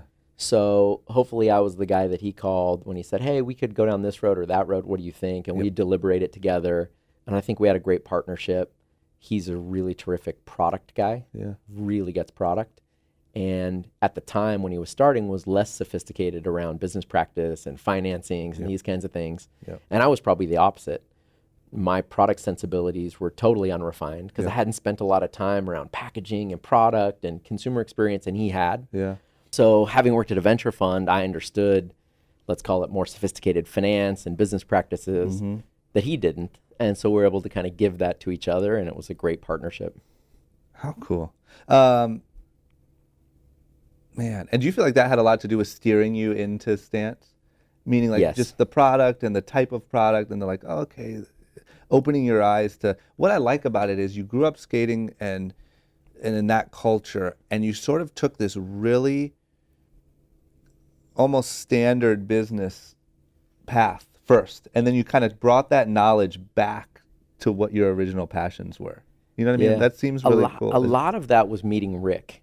Mm-hmm. He had told me this story that after he had sold his first business, he had invented the step-in binding system for snowboarders.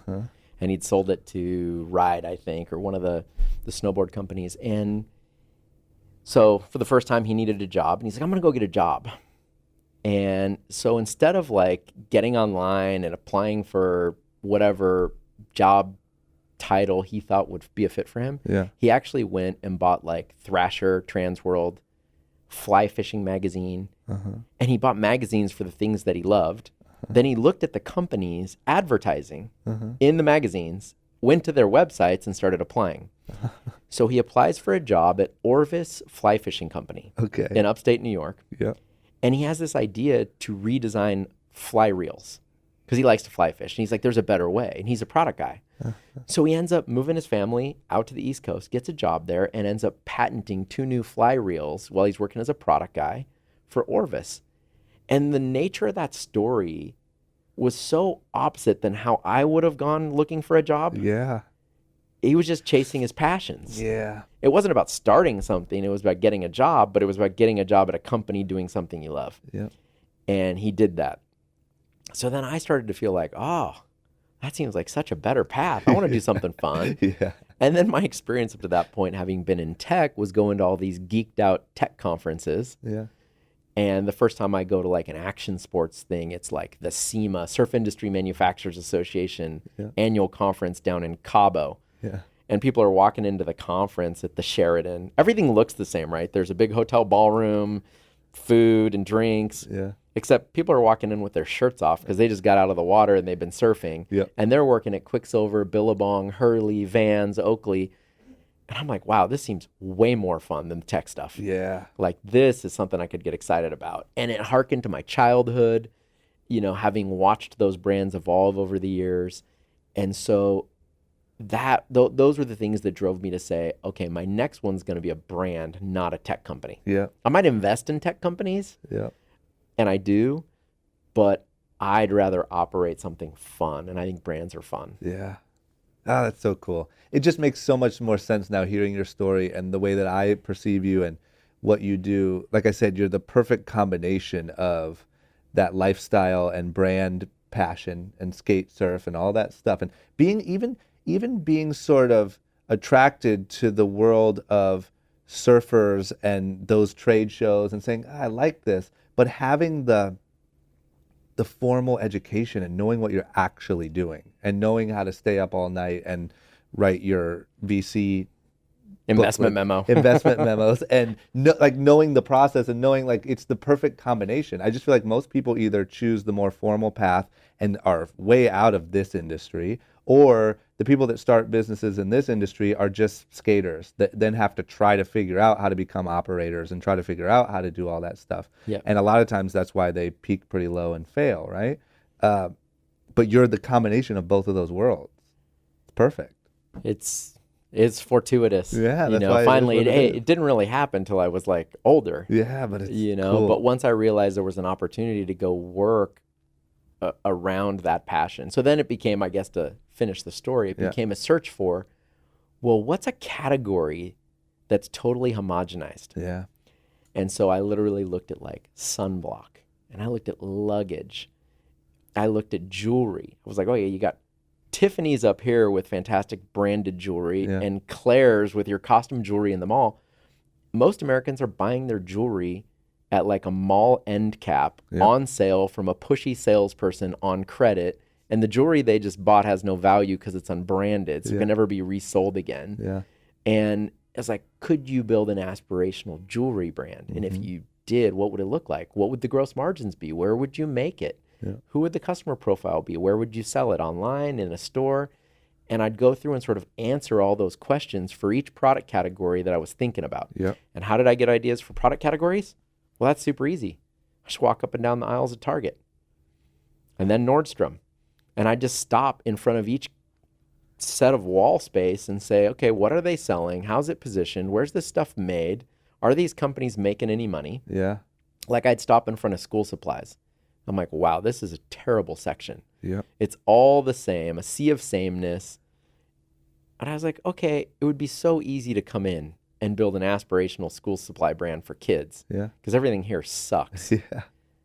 But would you make any money even if you did? It's like, even if you did win that battle, would you care? It's like, okay, you now have won the battle for this little city in Antarctica that no one will ever visit. Okay, that was probably a futile battle. Yeah. And Such a then good exercise. I got to the sock wall, and it was like black, brown, navy blue, and some argyles at the bottom. Yeah.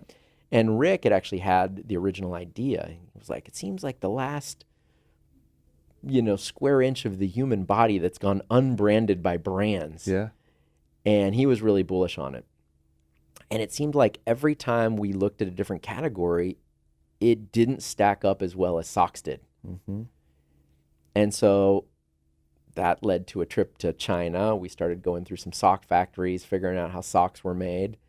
And I ultimately convinced myself that that was a great first category. And if we could win in socks, maybe that would give us the ability to move into other categories after. Yeah. So we sold our first pair of socks in August of 2010. We showed up at Agenda Trade Show. Yep, gotta love it. We were able to open HSS, Huntington Surf and Sport, in Huntington Beach on the pier. Yeah. Jack's and Surfside Sports in Costa Mesa were our first 3 retailers. Was that strategy or was that just who took you? Because I know Jack's is like a big, a lot of people open them to sort of get the exposure to other. Yeah, retailers. it was in part strategy. I would say, look, we hoped they would take us. Yeah. And we were very happy when we got their orders, and we credit them with sort of believing in us first. But it was this idea that you have all these stores, like let's say it's the skate shop in Ohio. Yeah. And they come out to Agenda to figure out what to buy, right? But what those store owners usually do is go to HSS and Jack's and whoever else to see what they're selling buy. in their stores, how it's merchandised. And so my thought was always like, we'll probably never get the business in Ohio if we don't look great in Southern California. Like that's home turf. So we worked really hard to look great in all the best retailers in Southern California. So when the rest of the country would fly in for the trade shows, they would see us in store. Yeah. And I think that worked. For the first couple of years, we opened up mom and pop skate, surf, snowboard shops at a faster clip than I think any company in the history of mankind. Yeah. Like it was crazy. In a bad month, we'd open 50 new doors. In a good month, we'd open 100. Jesus. And that went on for like 3-4 years. How many people on the team during that Back then, time? it was like 7-8 people. Very small. And no, so you didn't even deal with big box at that time. You're like, let's do this first, and then I think it took us a couple of years to get into any kind of a chain retailer. Yeah.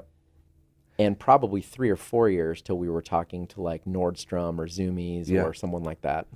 And was the strategy from the beginning was loud and art and that stuff, right? Or no? Well, the strategy was, look, here's a product where everyone wears black and white and navy blue. Yeah. So it's a blank canvas. And I had, of course, grown up skateboarded, and I'd collected all these vintage skateboard decks. And so I'd be like, could we put the Christian Hosoi Rising Sun on a sock? Yeah. Could we put the Caballero Dragon on a sock? Someone call George Powell. Yeah. How do we make that happen? Yeah. You know, how do we take Mark Gator Rogowski and put those graphics on a sock? Like all the old guys that I had grown up with. Yeah. And I was like, if that's all we did is put like ridiculous skateboard art on socks, Yeah, you'd be happy. I'd be pretty happy. Yeah. And eventually, years later, we did do all those Yeah, projects, and we continue to do them. Like a couple months ago, someone handed me a new pair of Tommy Guerrero sword socks, and I was just so like, cool. with the flames and everything. I But was you like, still "I- get so pumped I on rode right? that deck. I love that deck. I was like, yeah, I'll wear these socks. It's so good. So it was just put art on socks. Yeah. And then it kind of went from there to like an expression of just human originality. Yep. Because we'd get like these Goldman Sachs bankers that have to wear a suit, and they'd send us like a photo of, you know, some amazing sock Yeah. that they could kind of get away with. Or it'd be the kid in the private school. It's like, you have to wear this uniform, but they'd still get away with wearing our sock. Yeah. And I was like, okay, we're kind of empowering people to do what they want, this human expression. Yep. And that sort of became what the brand stood for. That's so cool. And one thing that I'll say is like a lot of times I feel like you kind of start a brand with an idea and like, okay, this is what it stands for. But sometimes like the customers give it a whole new life, you know, and then you say, oh, that is what it is, right? It's kind of like, it's not until you put it out there and hear how people are receiving it that it kind of reinforces or reminds you or gives you a new thought of like, oh, this is what we're really like you wouldn't have thought to come out on day one and been like, you know what we stand for is human expression, and there's going to be bankers wearing our clothes, and but sure enough, you put it out there, it's received so well, and you're like, ooh, that's something we can build on, you know? Yeah, very much so. In fact, I remember for the first couple of years, you know, the first guy I signed was Chris Cole. I sat down with Chris and I was like, Chris, I got a vision. Here's what I want to do with you. And he was awesome. Yeah. Back then, we didn't have much either. Yeah. It was like, maybe someday we could do a Star Wars sock, maybe. And Chris would be like, that would be mental. Yeah. You know, but he believed, he joined early. We didn't have any money to pay him. We gave him a little equity in the company. Wow. We may have paid him something, but we're a startup. We had no money. It was modest. Yeah. And there were a couple guys like that believed in us early and got on board, and they were mostly skaters, which we loved. Because that was us. It was San Clemente, you know, and like our kids would ride their skateboards into the office, and it just felt right. And then like 2 years into it, through like a friend of a friend, we end up meeting Dwayne Wade and his agent. Yep. And we sit down, and Dwayne was like, I always wanted to do a sock company. I've been telling Hank, my agent, to get a sock company done. Like, I love socks. I'm a sock guy. And it was so natural and pure. And he's like, I want to design socks with you guys. I have so many ideas. I was like, okay, this is like real. So we do a deal with Dwayne, which was awesome. Wow. He's great to work with. And that meeting was with no like real agenda, right? It was just like, let's sit down and see. Yeah, if could there be there's any- something? Yeah. In fact, I showed up. It was in Chicago at the CAA office, Yeah. high-rise tower, beautiful offices. And there's like a conference room of suits. All Just- his agents, yeah. all the CAA people. And I'm in shorts and a T-shirt Yeah. and a pair of Vans. Yeah. And You I gotta walk love in, it and though, Dwayne's man. like, okay, now we know who the richest guy in the room is. I was Did like, he I don't actually know. say that? Yeah, he said Ah, that. that's such a thing. I'm like, too. that's actually not true, Dwayne, but I am wearing shorts. Sorry about that. Yep. I remember the guy I was traveling with was so embarrassed. He's like, I can't believe you didn't even dress up for the meeting. That's I'm the like, dream. dude. You always want to be that guy. And You know what I mean? You always want to be the guy in the shorts and the t-shirt. so Dwayne signs with us. Yeah. And at some point, we released the socks and we posted on our social media. And there were so many of our like diehard skater fans, like the true skater haters. They're like, this was a skateboard brand. What are you guys doing? Yeah. Like basketball players, NBA basketball players? Are you kidding me? And I'm like, no, this is about human originality. This is about like the kid in school who his teachers say he's a failure because he doesn't work in the American school system. And then when he finally gets out of there and he gets on his own, he becomes a world-class artist. Yeah. He was insanely talented and successful. Yeah. Just didn't look that way under the lens of our American school system. Yeah. And so how do we tell those stories? These stories of human originality. Rihanna's a great one, right? That's another one where when we started working with Rihanna, people are like, huh? What? Yeah. Right, Rihanna? I don't get it. I don't get the fit. It's like, no, here's a person who does what she wants on her terms Yeah. and doesn't care about the judgment. Yeah. In fact, when she started in fashion, everyone was like, oh, that's whack. Do you see what she wore? Yeah. Oh, Look at her now. she stayed true to herself. Yeah. And now every couture shop wants to work with Rihanna. Yep. She wears anything and it looks amazing. Yeah, she's In fact, leading that space, I would say, in pop culture. it's amazing. Yeah. And I would argue that the reward that she has now is actually for staying true to herself and her own design sensibilities versus listening to the fashion convention. Yep. Had she done that, she'd just be just another. Yep. But because she was different and stayed true to her heart, she got rewarded for that. Yep. And so for us, that epitomizes the Stance brand. It's a classic case of someone believing in themselves, human originality, breaking with the pack, Mm-hmm. doing their thing and getting rewarded for it. That's entrepreneurship. Yep. That's so cool. It's so cool. How do you, this is a big one that a lot of people ask, and people have asked me, and I have mixed feedback on it, but like, that's a very common problem is you started a brand. It's I wouldn't say it's easy, but it's one thing to build sort of a niche following and to stay, that's what happens with a lot of, not talking shit on them, but what happens with a lot of skate type brands, right? It's like if you keep it so real, you can build a pretty small audience. But when it comes time to scaling and to really trying to be a global brand, there's a lot of risk and a lot of fear and a lot of chance to mess up your entire brand. Like, I guess my question is like, what would your advice be to someone trying to scale their, we'll say $8 million business to dreams of being a $500 million one and keeping the brand intact? Yeah, I think the important thing is that it's about authenticity, meaning a brand becomes a reflection of the people that built it. Mm-hmm. And if they try and turn it into something that's not them, Mm-hmm. the customer's too smart, they smell it, Mhm. call bullshit, and you're done. Mm-hmm. So Especially now. whatever it becomes, whatever it is, you sort of have to stay true to its roots. Yep. And I think if you look at most of the great brands that you'd look up to and admire, they've done that Yep. or tried to do that. Mhm. And, you look at Nike, authentic athletic performance. Yep. It's about the celebration of athletes, celebration of competition.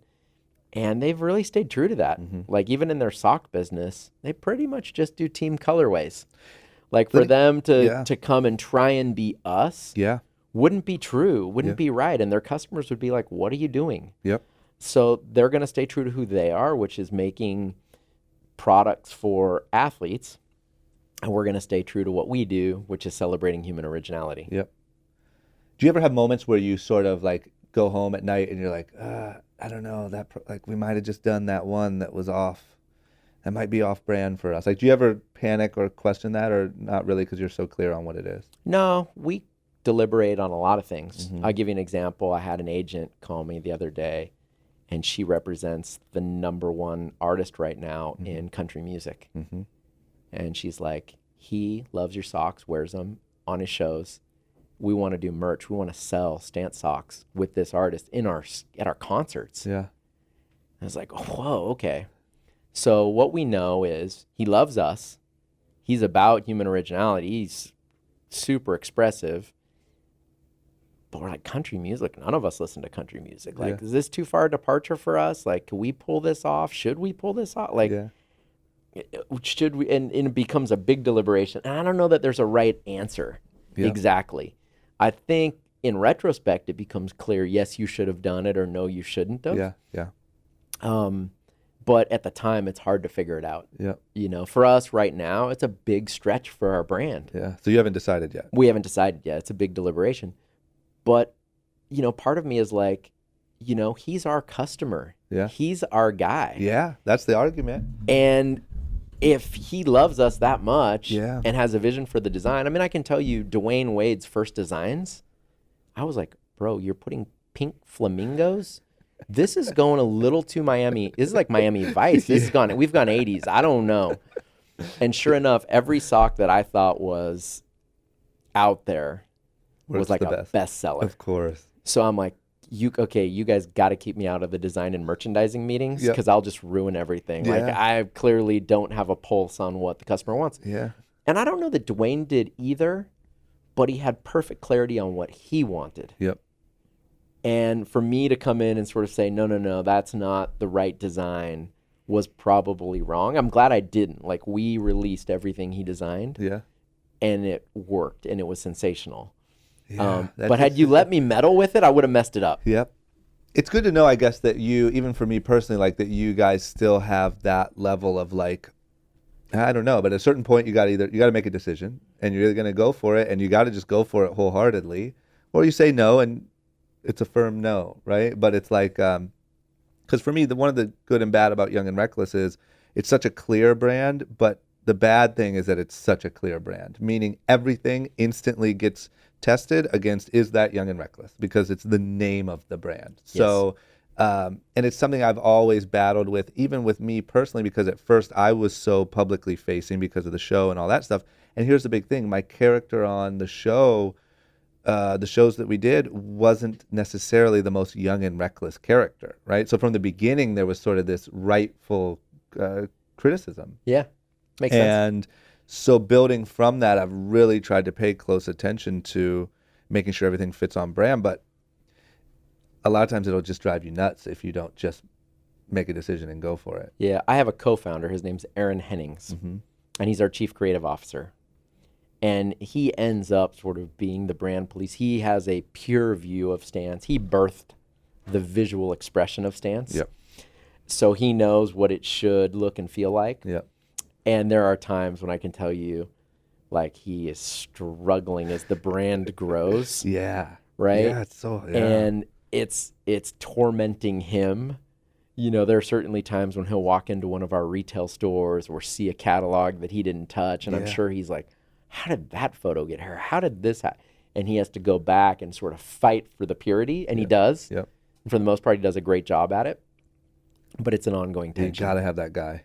Like that guy, that sort of police sergeant of brand is so important. Yep. The one thing I was gonna say when you were telling the story of brands and how they scale their branding is Nike. One of the things that's really interesting to me about Nike right now is they've always built around athletes, and it's always been strictly athletes, nothing but. And now I feel like with this whole Kanye thing that happened where they dropped him, we went to Adidas. Adidas got this huge boost. Adidas is focusing a lot more on lifestyle.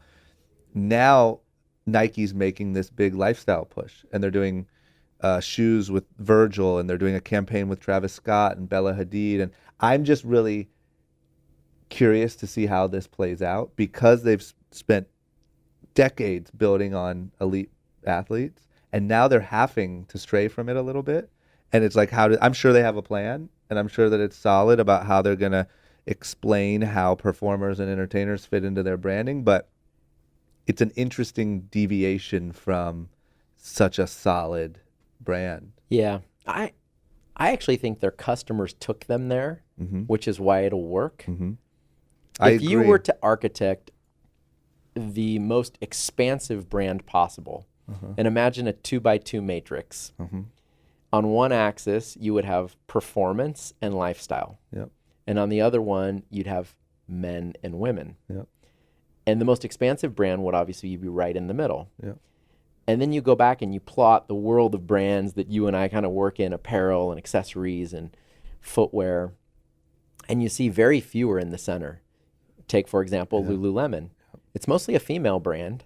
Yep. And it's mostly performance-oriented, although customers are wearing it more and more during the day, and they wish they had more men customers. They just don't. Yep. And you flip-flop and you look at someone like Under Armour, right? So this is a brand that's mostly in performance, not very lifestyle-oriented, and it's mostly kind of testosterone, football, baseball, American sports, and so it tends to be more male with a minority female customer. Yep. And so they end up in sort of a part of the quadrant that's not that desirable. Yep. And then you look at someone like Nike, or maybe another good example, Vans, or even Oakley for quite a while. Like Oakley would sell sunglasses at the golf course and to cyclists in a bike shop, but also in the surf shop. So they could do performance and they could do lifestyle. Yep. And they were primarily male because they're kind of edgy glasses, but also some female. Nike sits right in the middle, right? Both men and women, both lifestyle and performance. Their positioning in terms of how big it could be is perfect. Yeah, you want to know the part that's so interesting about it to me is I feel like for the longest time, elite athletes were also lifestyle, meaning the way that kids would look up to them almost put them in the lifestyle category, right? Where now that's changing and people are looking up to people like Travis Scott, and they're not looking at Kevin Durant anymore to see how to dress or what shoes to wear. And so you have to acknowledge that. The reason why it starts to get a little sketchy for me is when you get into like Bella Hadid, right? Who is strictly like an influencer. And so obviously I have all the faith in the world in Nike. I just can't wait to get the lesson of how they navigate this, because to me it is a exact epitome of the customer taking you into a different place than you maybe planned. So you have to go there, but you also have to tell how that fits into your brand. I'm sure they could read me a whole page thing on why Bella Hadid and Travis Scott fit into their brand. I just can't wait to see how they build and scale that, because they've never had to do it before. Yeah, they'll figure it out. I think a great example is Rihanna and Puma. Yeah. Right? So she sort of redesigns all these heritage Puma shoes, puts her spin on them, whether it's a higher heel, she makes it look like a creeper, or remixes it a little bit. But a lot of that Puma heritage is in the product. Yeah. And it's sort of just her flavor of it. Yeah. And I think that's what you'll see with a lot of these influencer deals that they're doing. Yeah. They're going to reach into the heritage product and pull out of that new stuff that reflects their personality. Yeah. And that's why it'll work. That's the area of business that I like the most, right? Is the branding, sort of scaling. How do you navigate, especially now where every day everything changes, and every day there's a new superstar, and there's a new meme, and there's a new viral this and that, and just attention is so fragmented, Yep. How long into stance was it until you started raising money? About 3 years. We did an angel round that was mostly self-funded. Yep. And we went to some friends in the industry, like Rob early on. And we went to them not just for their money. We actually didn't need their money. We went to them for their advice and their influence and their help. Yep. And so there were a number of people that came in early that helped. And 3 years into it, we raised our first institutional round from a formal venture capitalist. Got it.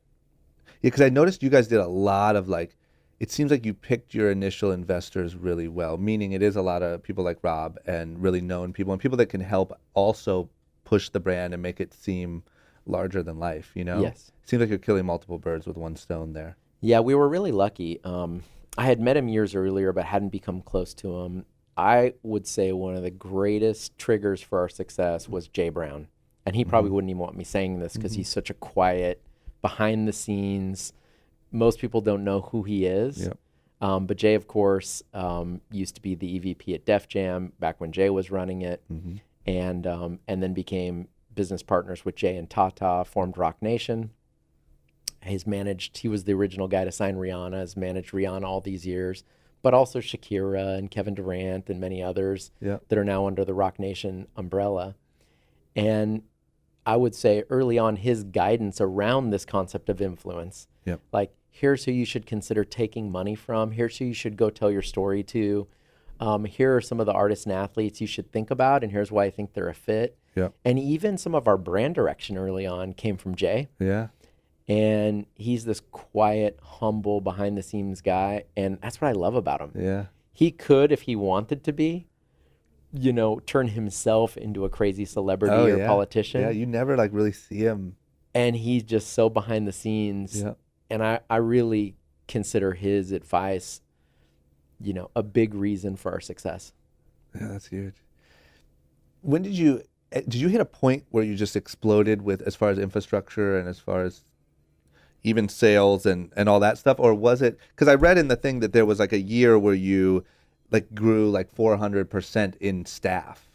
Was that accurate? Or? I don't know if that's accurate. We've grown a lot every year. Yeah. Obviously, when you first start, it's on such low numbers. Yeah. You did $1 million your first year. Yeah. I think we did $1.5 million or $1.6 million our first year. And then the next year we did 5.9. And then the next year we did 21.5, something like this. That's fast. So yeah, you're adding people because you're trying to get orders out the door, and you're trying to hold it together because you don't have any infrastructure, no help, but you're getting the orders. So that was us chasing infrastructure for quite a few years, accounting systems, supply chain systems, trying to hire talent, put some kind of process into merchandising and design, all those things that did not exist. And you had to build those, and we did. And it took quite a few years. You can't do it overnight. Then eventually the numbers get bigger, so you probably aren't going to grow at the same absolute compounded annual growth rate. But it still might be big growth. And so I feel like, look, we definitely had to fight those battles and go through it like every other company. We had some advantages having done it before because we knew a lot of people that we could rehire. And anytime you can rehire someone who you know is already great, that lets you go faster. And we knew all the right funding sources. So because I had done it before, and this is just an advantage of being a second-time entrepreneur, in my case, third time if you count the failure. I could call a top venture capital shop and say, I have an idea, I want to come talk to you about it. And they're like, how about Wednesday at 3? Whereas a first-timer, when you're not known, you got to like bang down the door with hustle to get in there. Figure out a way to build a relationship outside the norm, and that's hard. Very. But the second time you can go faster because you just call them. You already know them. They know you. And so you have all those advantages, and Stance definitely had that. It had some, tailwind from experience. That's huge. Was there any one project or any one thing that just felt like larger than life? Felt like, oh man, this not made us, but this was this huge push, or this was this big difference, or it's been a bunch of little ones. So many of them. I mean, there's this whole story where we had built mostly casual socks for the first 3 years. Socks that you'd wear to school or work, and they weren't technical. And if you say, I want to build a basketball sock or a running sock or a golf sock, now you're talking about a piece of equipment someone's going to use on a team. They actually believe that what you're building is going to make their performance better. So building a sock like that is actually much harder, and we didn't know a lot about sock construction yet. Once we raised money, we were able to buy Italian knitting machines and technicians, and I hired a guy from Nike's Kitchen who did socks there. There's a really great sock company in Israel, and I'd hired their chief technical officer. And so we brought in these people that had spent their whole careers building great socks, and we learned how to build a great sock. So we finally do this, and we go to the NBA. We're like, we want to do socks for the NBA. And they were like, right. Like, no chance. And I mean, I'm using my full network. I'm having, Vino from the president of CAA Sports call the commissioner.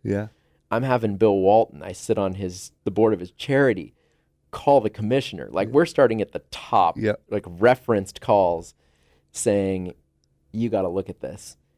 And we show up at the All-Star game, I don't know, 5 years ago in New Orleans.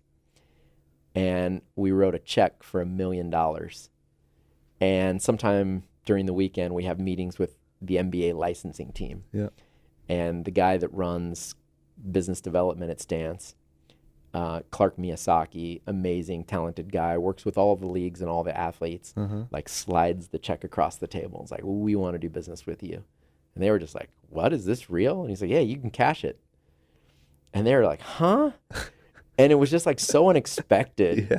And the way that he positioned the whole thing, he had done like custom kits and gone down into the locker room at halftime and like placed them down there. And all the other players were like, Dwayne, did you stash this in our locker? Because they all thought Wade had done it. Of course. You know? Yeah.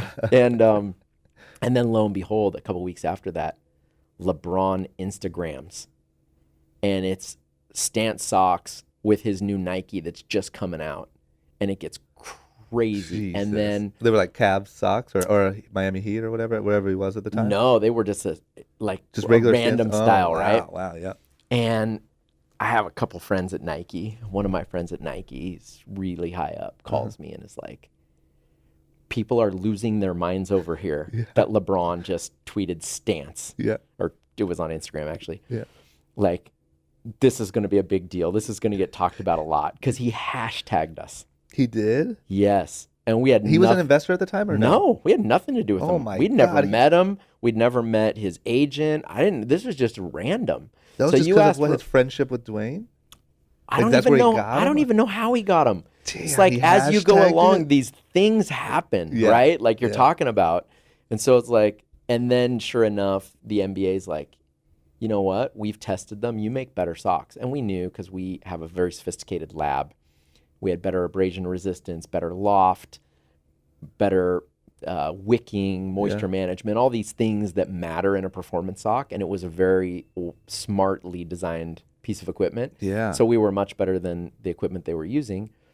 So all of a sudden the NBA is like, we're going to make Stance the official sock and every player will wear it in every game. And it's like, what? Like, how did that even happen? Like, 4 years ago, it's a startup with like a couple people Yeah. over in China trying to figure out how to get socks out of a factory. Like, none of the factories wanted our orders. Yeah. The dream order for a sock factory is like, give me 100,000 black or 100,000 white. Yep. When you put crazy art all over it and say, I want 500, what's the MOQ? Is there any way I could just buy 200 because I can't afford 500? Nightmare. Yeah. Right? They're like, why would I ever want to take that order? Yeah. And so we had gone from this sort of humble beginning of struggling to get any factory to even take our orders to 4 years later, every player in the NBA is wearing our sock. That's And incredible. LeBron, like one of the ambassadors of the league, is randomly hashtagging us in his own feeds. Yeah. And so that trip from the beginning to there, and then of course eventually we got Major League Baseball, duplicated that. Was that like, do you think that getting the NBA helped get the MLB because they had already seen it or not I really? think it does just in terms of validation. Yep. Like they knew that we could build great product Yep. and they knew that the players liked what we were doing. Yep.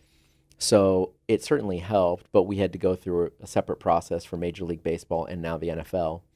And we just released NFL a couple of weeks ago. and Congratulations. that was big. And so each one of those, like when I look back 7 years ago when we started, seemed impossible. Yeah, it still seems impossible. What were they doing before? They were just giving like sort of blank NBA socks? Yeah, they and had a NFL third-party socks? company that would make the sock for them, and they would sew on the NBA logo. Yeah. So it's just an NBA sock. And the idea that you could design socks around, Latin night or Veterans night or all these different things that happen during the NBA season that the NBA celebrates that we could get behind and do special socks for. No one had ever done that. That's just insane. You To think about football, baseball, and basketball being the official sock. It's crazy. I mean, we have these moments all the time. So this morning, one of the New York Yankees showed up at our retail store. and someone sends me a photo and it's police barricades, people all the way down the sidewalk. In New York? Yeah. Or last week I'm at Rihanna's charity Diamond Ball event, and she starts out and says, I want to thank people I've been able to work with, Stance and Puma, right? And it's like 7 years ago, we would have never thought that was even possible. And so we've been able to work with all these amazing people. Yep.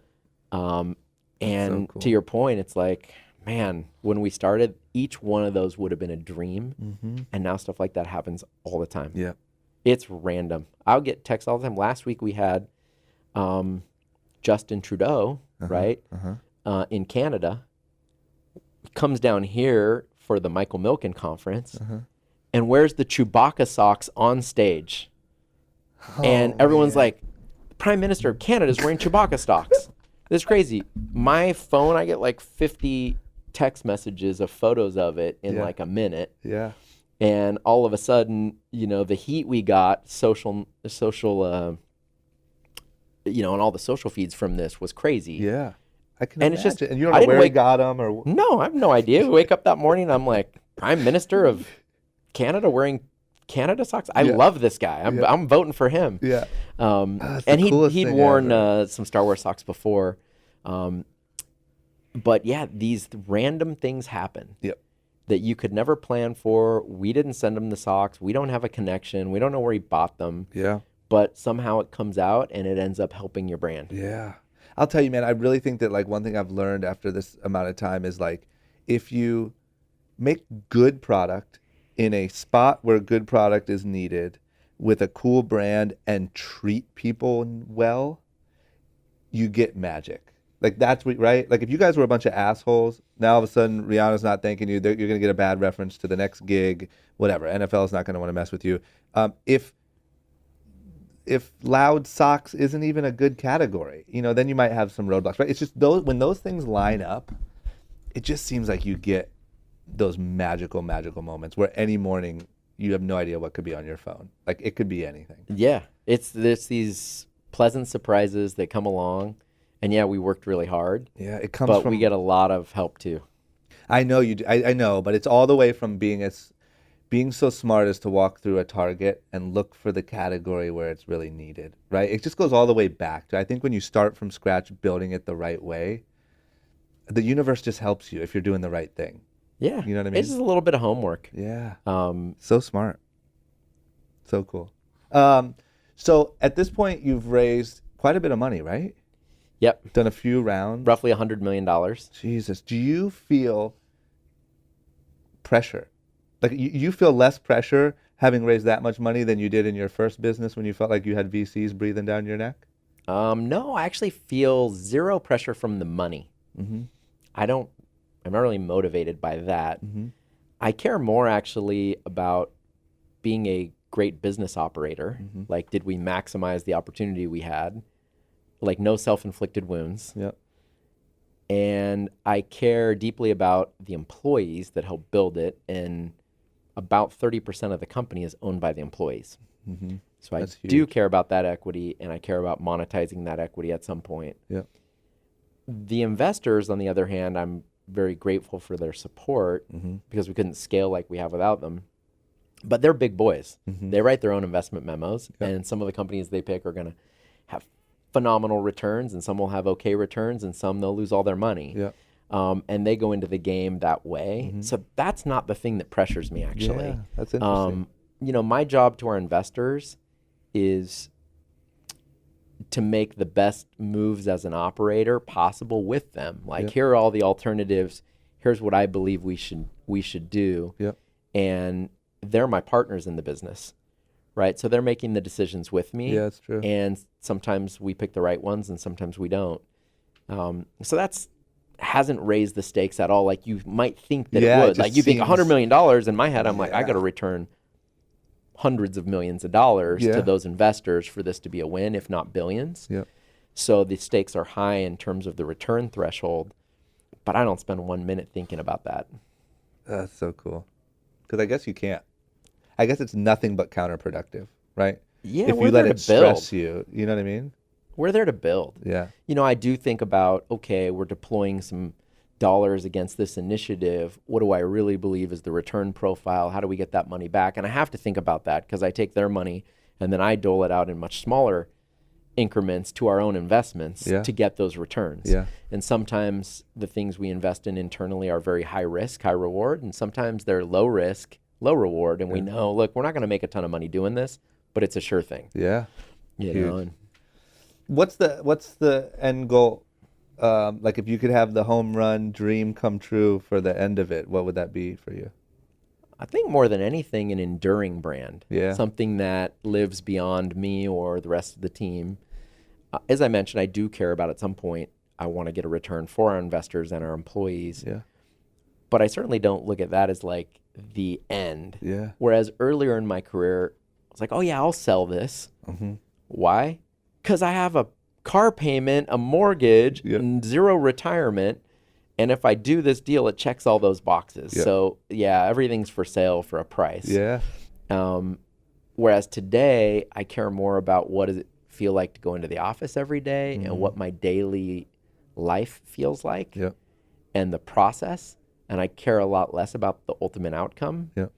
Like That's another so cool. dollar is not going to change the vacation I take, the car I drive, the house I live in. Yeah. It's not. Yeah. So that's secondary to how do I spend my time every day? Yep. And is that fulfilling? Do I work with great people? And if I can answer those questions, then it's succeeding every day. Yeah. It just seems like you're in a really good spot. It seems like are you having the most fun you've ever had in business? Probably. It just seems like I think there's also something to be said about a startup where the outcome is unknown. Yeah. So at Stance, the outcome is known. Mm-hmm. It's a pretty big, substantial business now. Mm-hmm. The question is just sort of like, how big, how long, what's its ultimate destiny? But it's not going to zero. Yeah. Whereas when you're in a startup and everything's at risk, it's very binary. Yeah. Like it could It's take life or off. death. And your idea, I guess the part that is missing now is when we first started Stance, I remember I sat down with one of my friends from college, and he's been a very successful entrepreneur. And he was like, tell me about your new deal. It's like, oh yeah. And he was totally expecting something tech or maybe consumer electronics because of Skull Candy, software. He said socks. And I just looked at him. No, I made it even better than that. I'm like, men's hosiery. I love that. Yeah. And he's like, huh? Come again? Like, it took him a minute. You could just see there's this like fog in his head. Yep.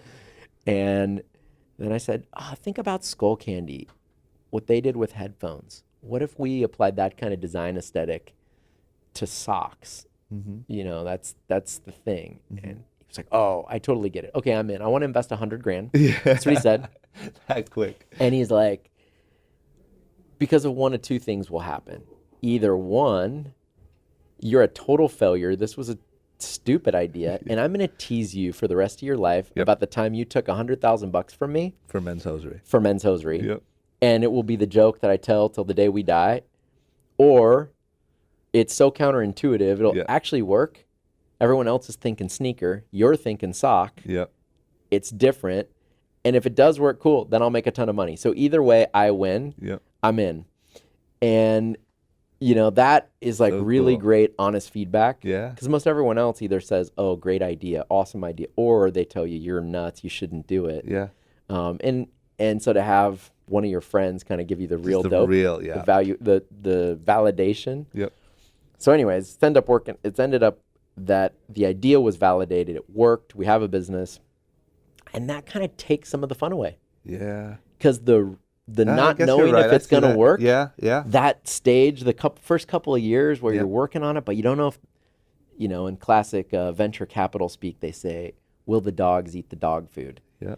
And you're spending all this time on the dog food, you don't know if they'll actually eat it. Yeah. And once they do, it's very gratifying. Cool, it worked. Yeah. At the same time, you're like, okay, now what's new? Yeah. What's next? That's true. So I would say I like the high risk of a startup, like the first couple of years when it's all unknown and everything's on the table. Yeah. And once it becomes more of an optimization game, it's a little less gratifying get than that. the raw Yeah, startup. Like luckily I cherished it this time. Yep. right? Because I knew how special like the first 10, 20 employees were. Mm-hmm. I knew that from the first time. I knew that from the second time. So when we did it this time, I was like, the first couple years, I'm going to like really enjoy it. Yeah. And I did. Yeah. So do you feel like it's over, or like is there little things you do to like get a little bit of that feeling? Or is it just kind of like, you know what, it's okay, and I might never have that again? Yeah, I think Yeah. I might never have that Yeah, again. It'll never be all at risk like it was there unless we do another one. Yep. And sometimes like I get to live that, but vicariously through someone else. Like I'll invest in their business. Yeah. Yeah. And I'm that's kind of true. secretly, You could live vicariously. I'm feeling the risk they're feeling with them. Yeah. And like, oh, this might not work. And I can't wait to see if it does or not. Yeah. And we're all on pins and needles. That's the part that's really fun. It's like dating and getting married, you know? It's like you love, hate the Yeah. awkward first date and Yes. the meeting new people. But once you're married, you're like, man, I miss those. Like, I miss, Yeah. you know? It's a little bit like that, you Yeah. know? It's the extra minute you take to get ready for like a first date. Yeah. Like, okay, is my game tight? Versus date night with your wife. It's a sure thing. It is And 100%. it's like, so you might be kind of quick, Yeah. you know? And it's always grass is greener, right? Like when you're dating, you just can't wait to just be married and not have to worry about this shit. And when you're married, you're like, I would kill for like a little bit of that, like, Yeah. mystery. Yeah, that's how I think about it. That's a great analogy. Yeah, that's Startup cool. is kind of the same way. Yeah, that's good. Okay, last couple ones, and I'll let you get going. What, for yourself, like, what would you say your sort of grand, I often use the word legacy, or like when you look back on your life as a whole and sort of what it meant and stood for, what's your goal in that? That's a really great question. It's a tough one too. Yeah. I found that for the first, let's call it 15, 20 years of my career, it really was about, at first, like checking the financial box so that I had enough escape velocity that I didn't have to live paycheck to paycheck. Yeah.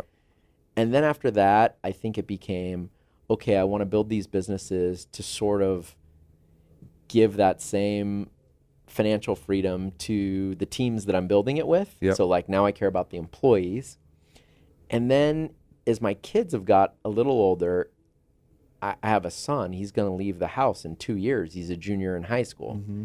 Then you start really thinking about how is he going to think about me when he's out of the house? Yeah. And so this legacy question becomes much bigger. Yeah. And then, on top of all of that, you get a little bit older and all of a sudden for the first time, and maybe this happens to other people at a younger age, but for me in the last few years, like you get your first family member with cancer. Yeah.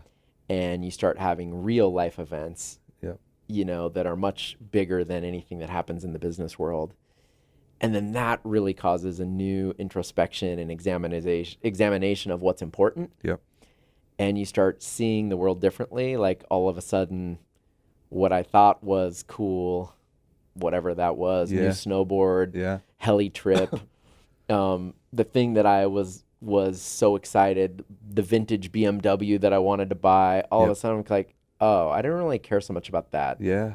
Now I'm much more interested in like, okay, is there a way that I could channel what I'm doing into something in life sciences? Mm-hmm.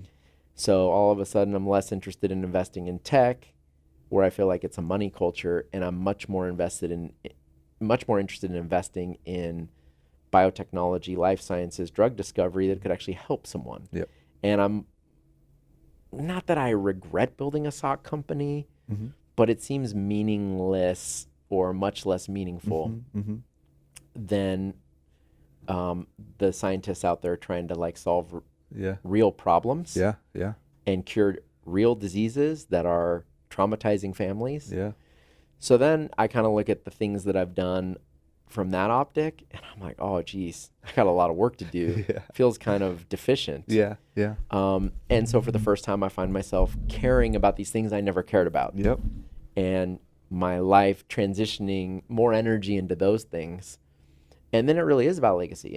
And so what motivates me right now is probably pretty kid-centric. When I was younger, it was about me, very selfish. Yeah. Get a little older, it starts being about your employees. Now it's about my kids. And for the first time, I'm finding like, no, how do I make the world better? Yeah. And could I take my business building skills and apply that, partner up with a couple of great scientists Mm-hmm. and solve a real problem, a Yeah. hard problem, Yeah. or fail at it, but try. Yeah. And that feels a lot less vain than selling fashion. Yeah. Do you think And that's something you'll more do substantial. eventually? Yeah, I'm really in the early stages of it, Yeah. but I've taken all the top drug discovery investors to lunch Uh-huh. and started to pick their brains That's on cool. how do you think about, because building drug companies is very different than building tech or brand companies. Yep. So I'm in the process of really learning, okay, who do you raise capital from these businesses? Yeah. How does that work? Yeah. How does the tech transfer work out of the labs? And just really understanding the mechanics of it. And I'm finally to the point that, all right, I'm becoming pretty proficient Yeah. in it, and just made my first biotech investment. Really? Yeah. And You're going to be like the Bill Gates of the action sport apparel world. oh, I don't know about that. Yeah. I don't know about You're just that. going to transfer into, look, But to look answer what- your question, look what Jeff went and did. oh man, the legacy thing. I wish that I could say that I was more magnanimous at a younger age, but I think I was just selfish. And I'm only more recently starting to wake up to, oh, geez, there's a lot of good I could do. And it's not about the next, heli trip, Yeah. vintage car, whatever thing. It's about actually making a difference. But man, with a guy like you, like I can't wait to see what that actually plays out as in the next however many years. I mean, you got a lot of time. You know what I mean? And Yes. you're only smarter than you've ever been, and you know what I mean? Yeah. More refined, and like with a guy with your drive and just general intelligence, that's going to be crazy to watch. It's actually been fun to sort of relearn biology. Really? Yeah, so Sounds I go into miserable. these meetings and all of a sudden, it's all bio speak, right? Like I can go into a tech meeting, and when an entrepreneur goes into deep tech talk about, Yep. neural networks and artificial intelligence and machine learning, and like I understand all that, and I get the language. Yeah. I go into these, biotechnology meetings, and we're talking about proteins and, cells, and I'm like, oh geez, I got to pull up my I biology. haven't heard book. that since Like 8th grade. Yeah. I'm barely following along here. Yeah.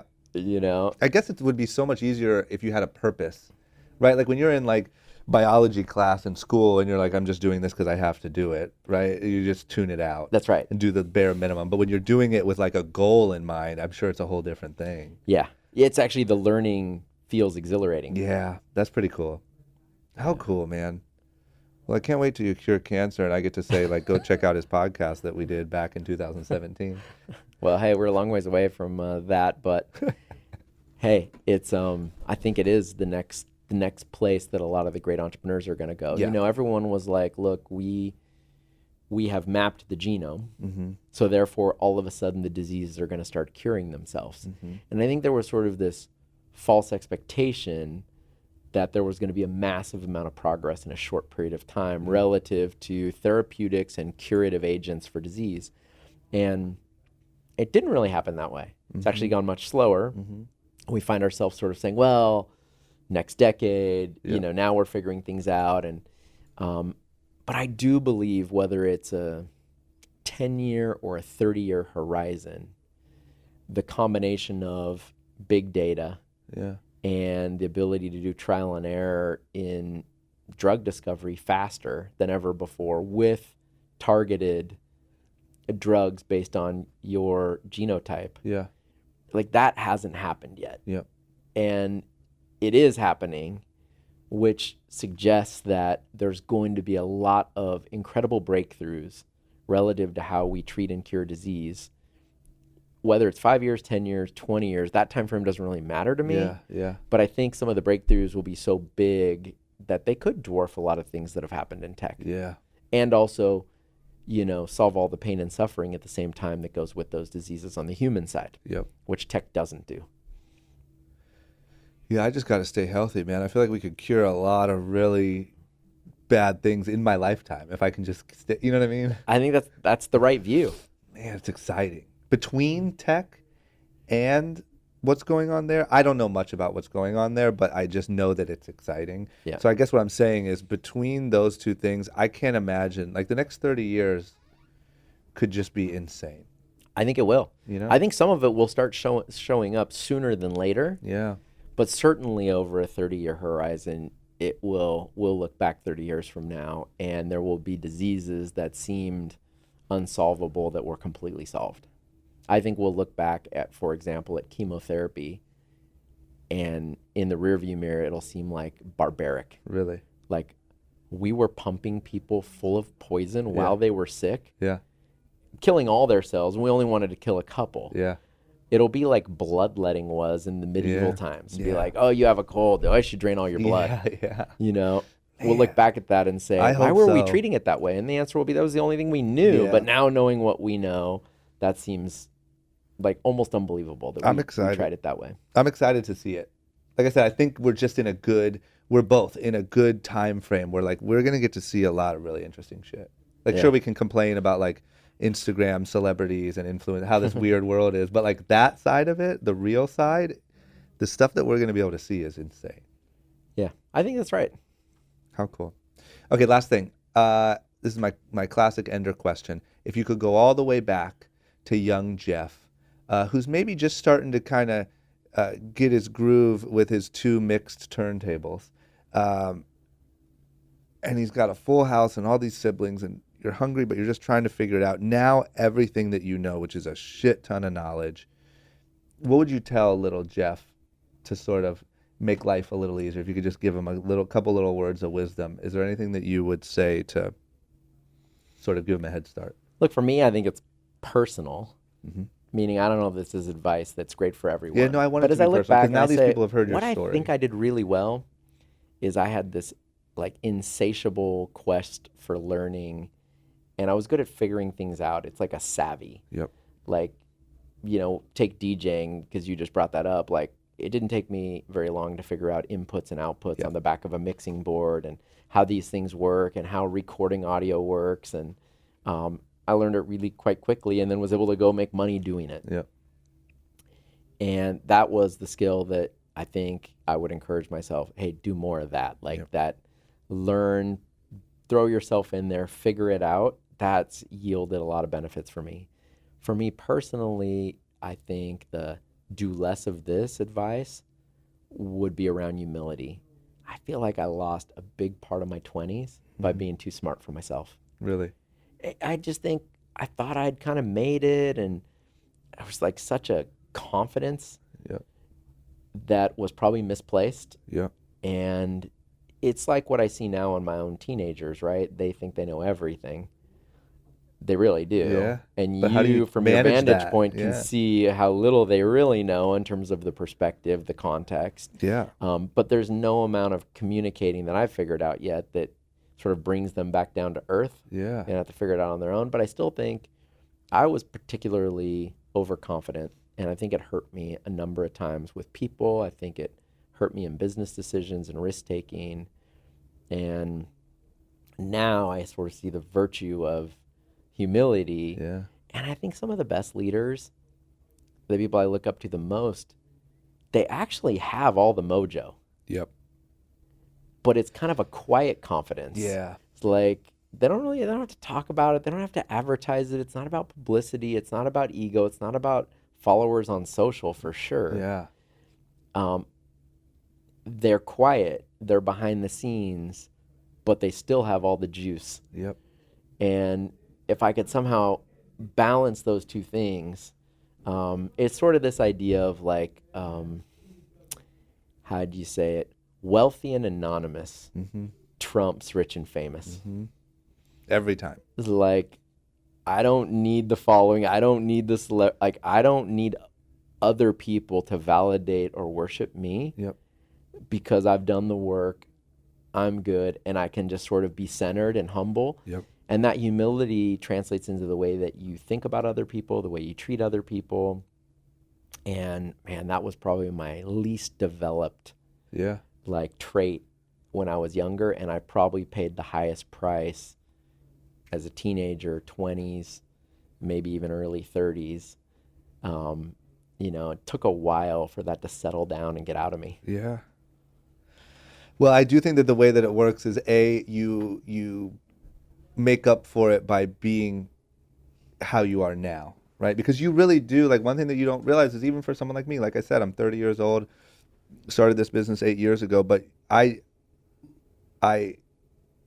look at you as an inspiration for the way that, even just the way you carry yourself and the way you work the factory that day and all the things that you've accomplished. So that comes across now maybe more than it would have had you not learned those lessons early. And I think that's something to take into consideration. And I also think that, and let me be clear, the reason why is because of the humility, and it is because of the lack of ego and how normal of a guy you are and just nice. And there's just something different about it, right? And it's saying like, oh, you can be both. I think for a long time when I was younger, I thought you couldn't be both. I thought that to be a business leader or a successful entrepreneur, you just had to be a dick. Like I just thought it was the way. And then I read the Steve Jobs book and I'm like, yep, definitely. You can't care about anyone. You have to be a savage, right? Yeah. And I just think that that's all bad guidance, and it's what the majority of people probably think about leaders, bosses, entrepreneurs. So little things like that, the way that you're affecting people who are actually putting stuff into action and building businesses, is reminding them, oh, that's possible without being an asshole, and you can be a normal guy and be nice to people and still have these insane accomplishments. And I'm guessing what the lessons you'll pass along to your kids, right? Because even though your kids feel it now, I'm guessing you'll find a way to like check it a little sooner than most parents. Because I've met a shockingly large amount of people who also lack the humility, but without learning or accomplishing much. You just don't. You're just an asshole. You know, and you just don't, it's what holds you back, and it's sort of back to that expectation thing and all that stuff. But I've met a lot of people that are just assholes for no reason. At least you had a reason. Well, I do appreciate it. Look, it's never done either, right? Yeah. You know, there's always this battle of like humility versus ego, and it battles itself on the inside. Yeah. But as you get older, you get a little bit more self-awareness as to like the side effects to each. And so you have more self-awareness and you can organize yourself a little better. But that may be the only other thing I would say to your question, that I feel like if I didn't say it, I would be sort of ungrateful. But I would attribute a lot of the business success that I've had, and even some of the life success, to just the people that I surrounded myself with. The advice I would give is, if you had the choice of taking a job for $10 an hour with a really great leader who cared about you and would teach you things, versus $20 an hour with a douche, like, take the $10 an hour. So true. And like, every little step function thing I've had in my life has been because I was able to learn something from a mentor who I was having some kind of regular experience with, who cared about me and taught me valuable things, whether or not I knew it at the time. And so, you know, the advice I give my kids is like, geez, it's all about who you work for, who you work with. And if you can just get those things right. I was actually hiking about 2 weeks ago with Chip Wilson, the founder of Lululemon. We're up in Vancouver, and we're on this crazy hike called the Grouse Grind.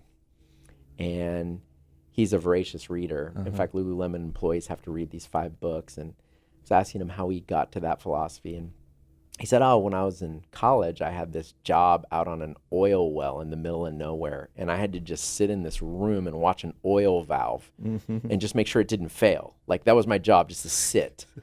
And he's like, so over the couple summers I did that, I read the 100 classics. And when I finished those, I started reading like self-help books. And those became like the foundation for my business philosophy. And I think, okay, maybe he didn't have a mentor. Like, there was an actual person. But in a way, he had like the authors of all those books. One-on-one time, no phone connection, no one interrupting him, just reading all these great pieces of literature. And that became his mentor, so to speak. That was the person that shaped, or the collective that shaped his philosophy. So, like, the other thing is, man, if you can somehow figure out whether you get that knowledge from books, from magazines, from newspapers, or from someone who cares about you, like, that's the advantage. That's huge. And that's one that comes up a lot with the people that I talk to on here. And I think that even like for people in smaller towns who might, because obviously the rebuttal to that is, well, there's not anyone really close to me that's doing anything, right? So, but the point is, then you read. And you read books that are about people that have done something similar, or you read self-help, or you read all these different things, and it leads you to the next thing. Or you go call like the closest you can find to your career path, find somebody there and call them your mentor, and they'll lead you to the next person and to the next person. But it's just about doing anything but like sitting and checking Instagram and wishing. You know what I mean? It's like just starting to follow those paths leads you to places where you wouldn't ever imagine. You know? Yeah, that's right. Great books, what they do is trigger. Yeah. They trigger something, a new thought, something for your business, something for your life. That's what a great book does. Yep, so true. Jeff, you crushed it, man. Thank you so much for making the time to do this. Dude, happy to. Thanks for having me. It was amazing, man. I really appreciate it. Well, You great killed to be it. All right, thank you.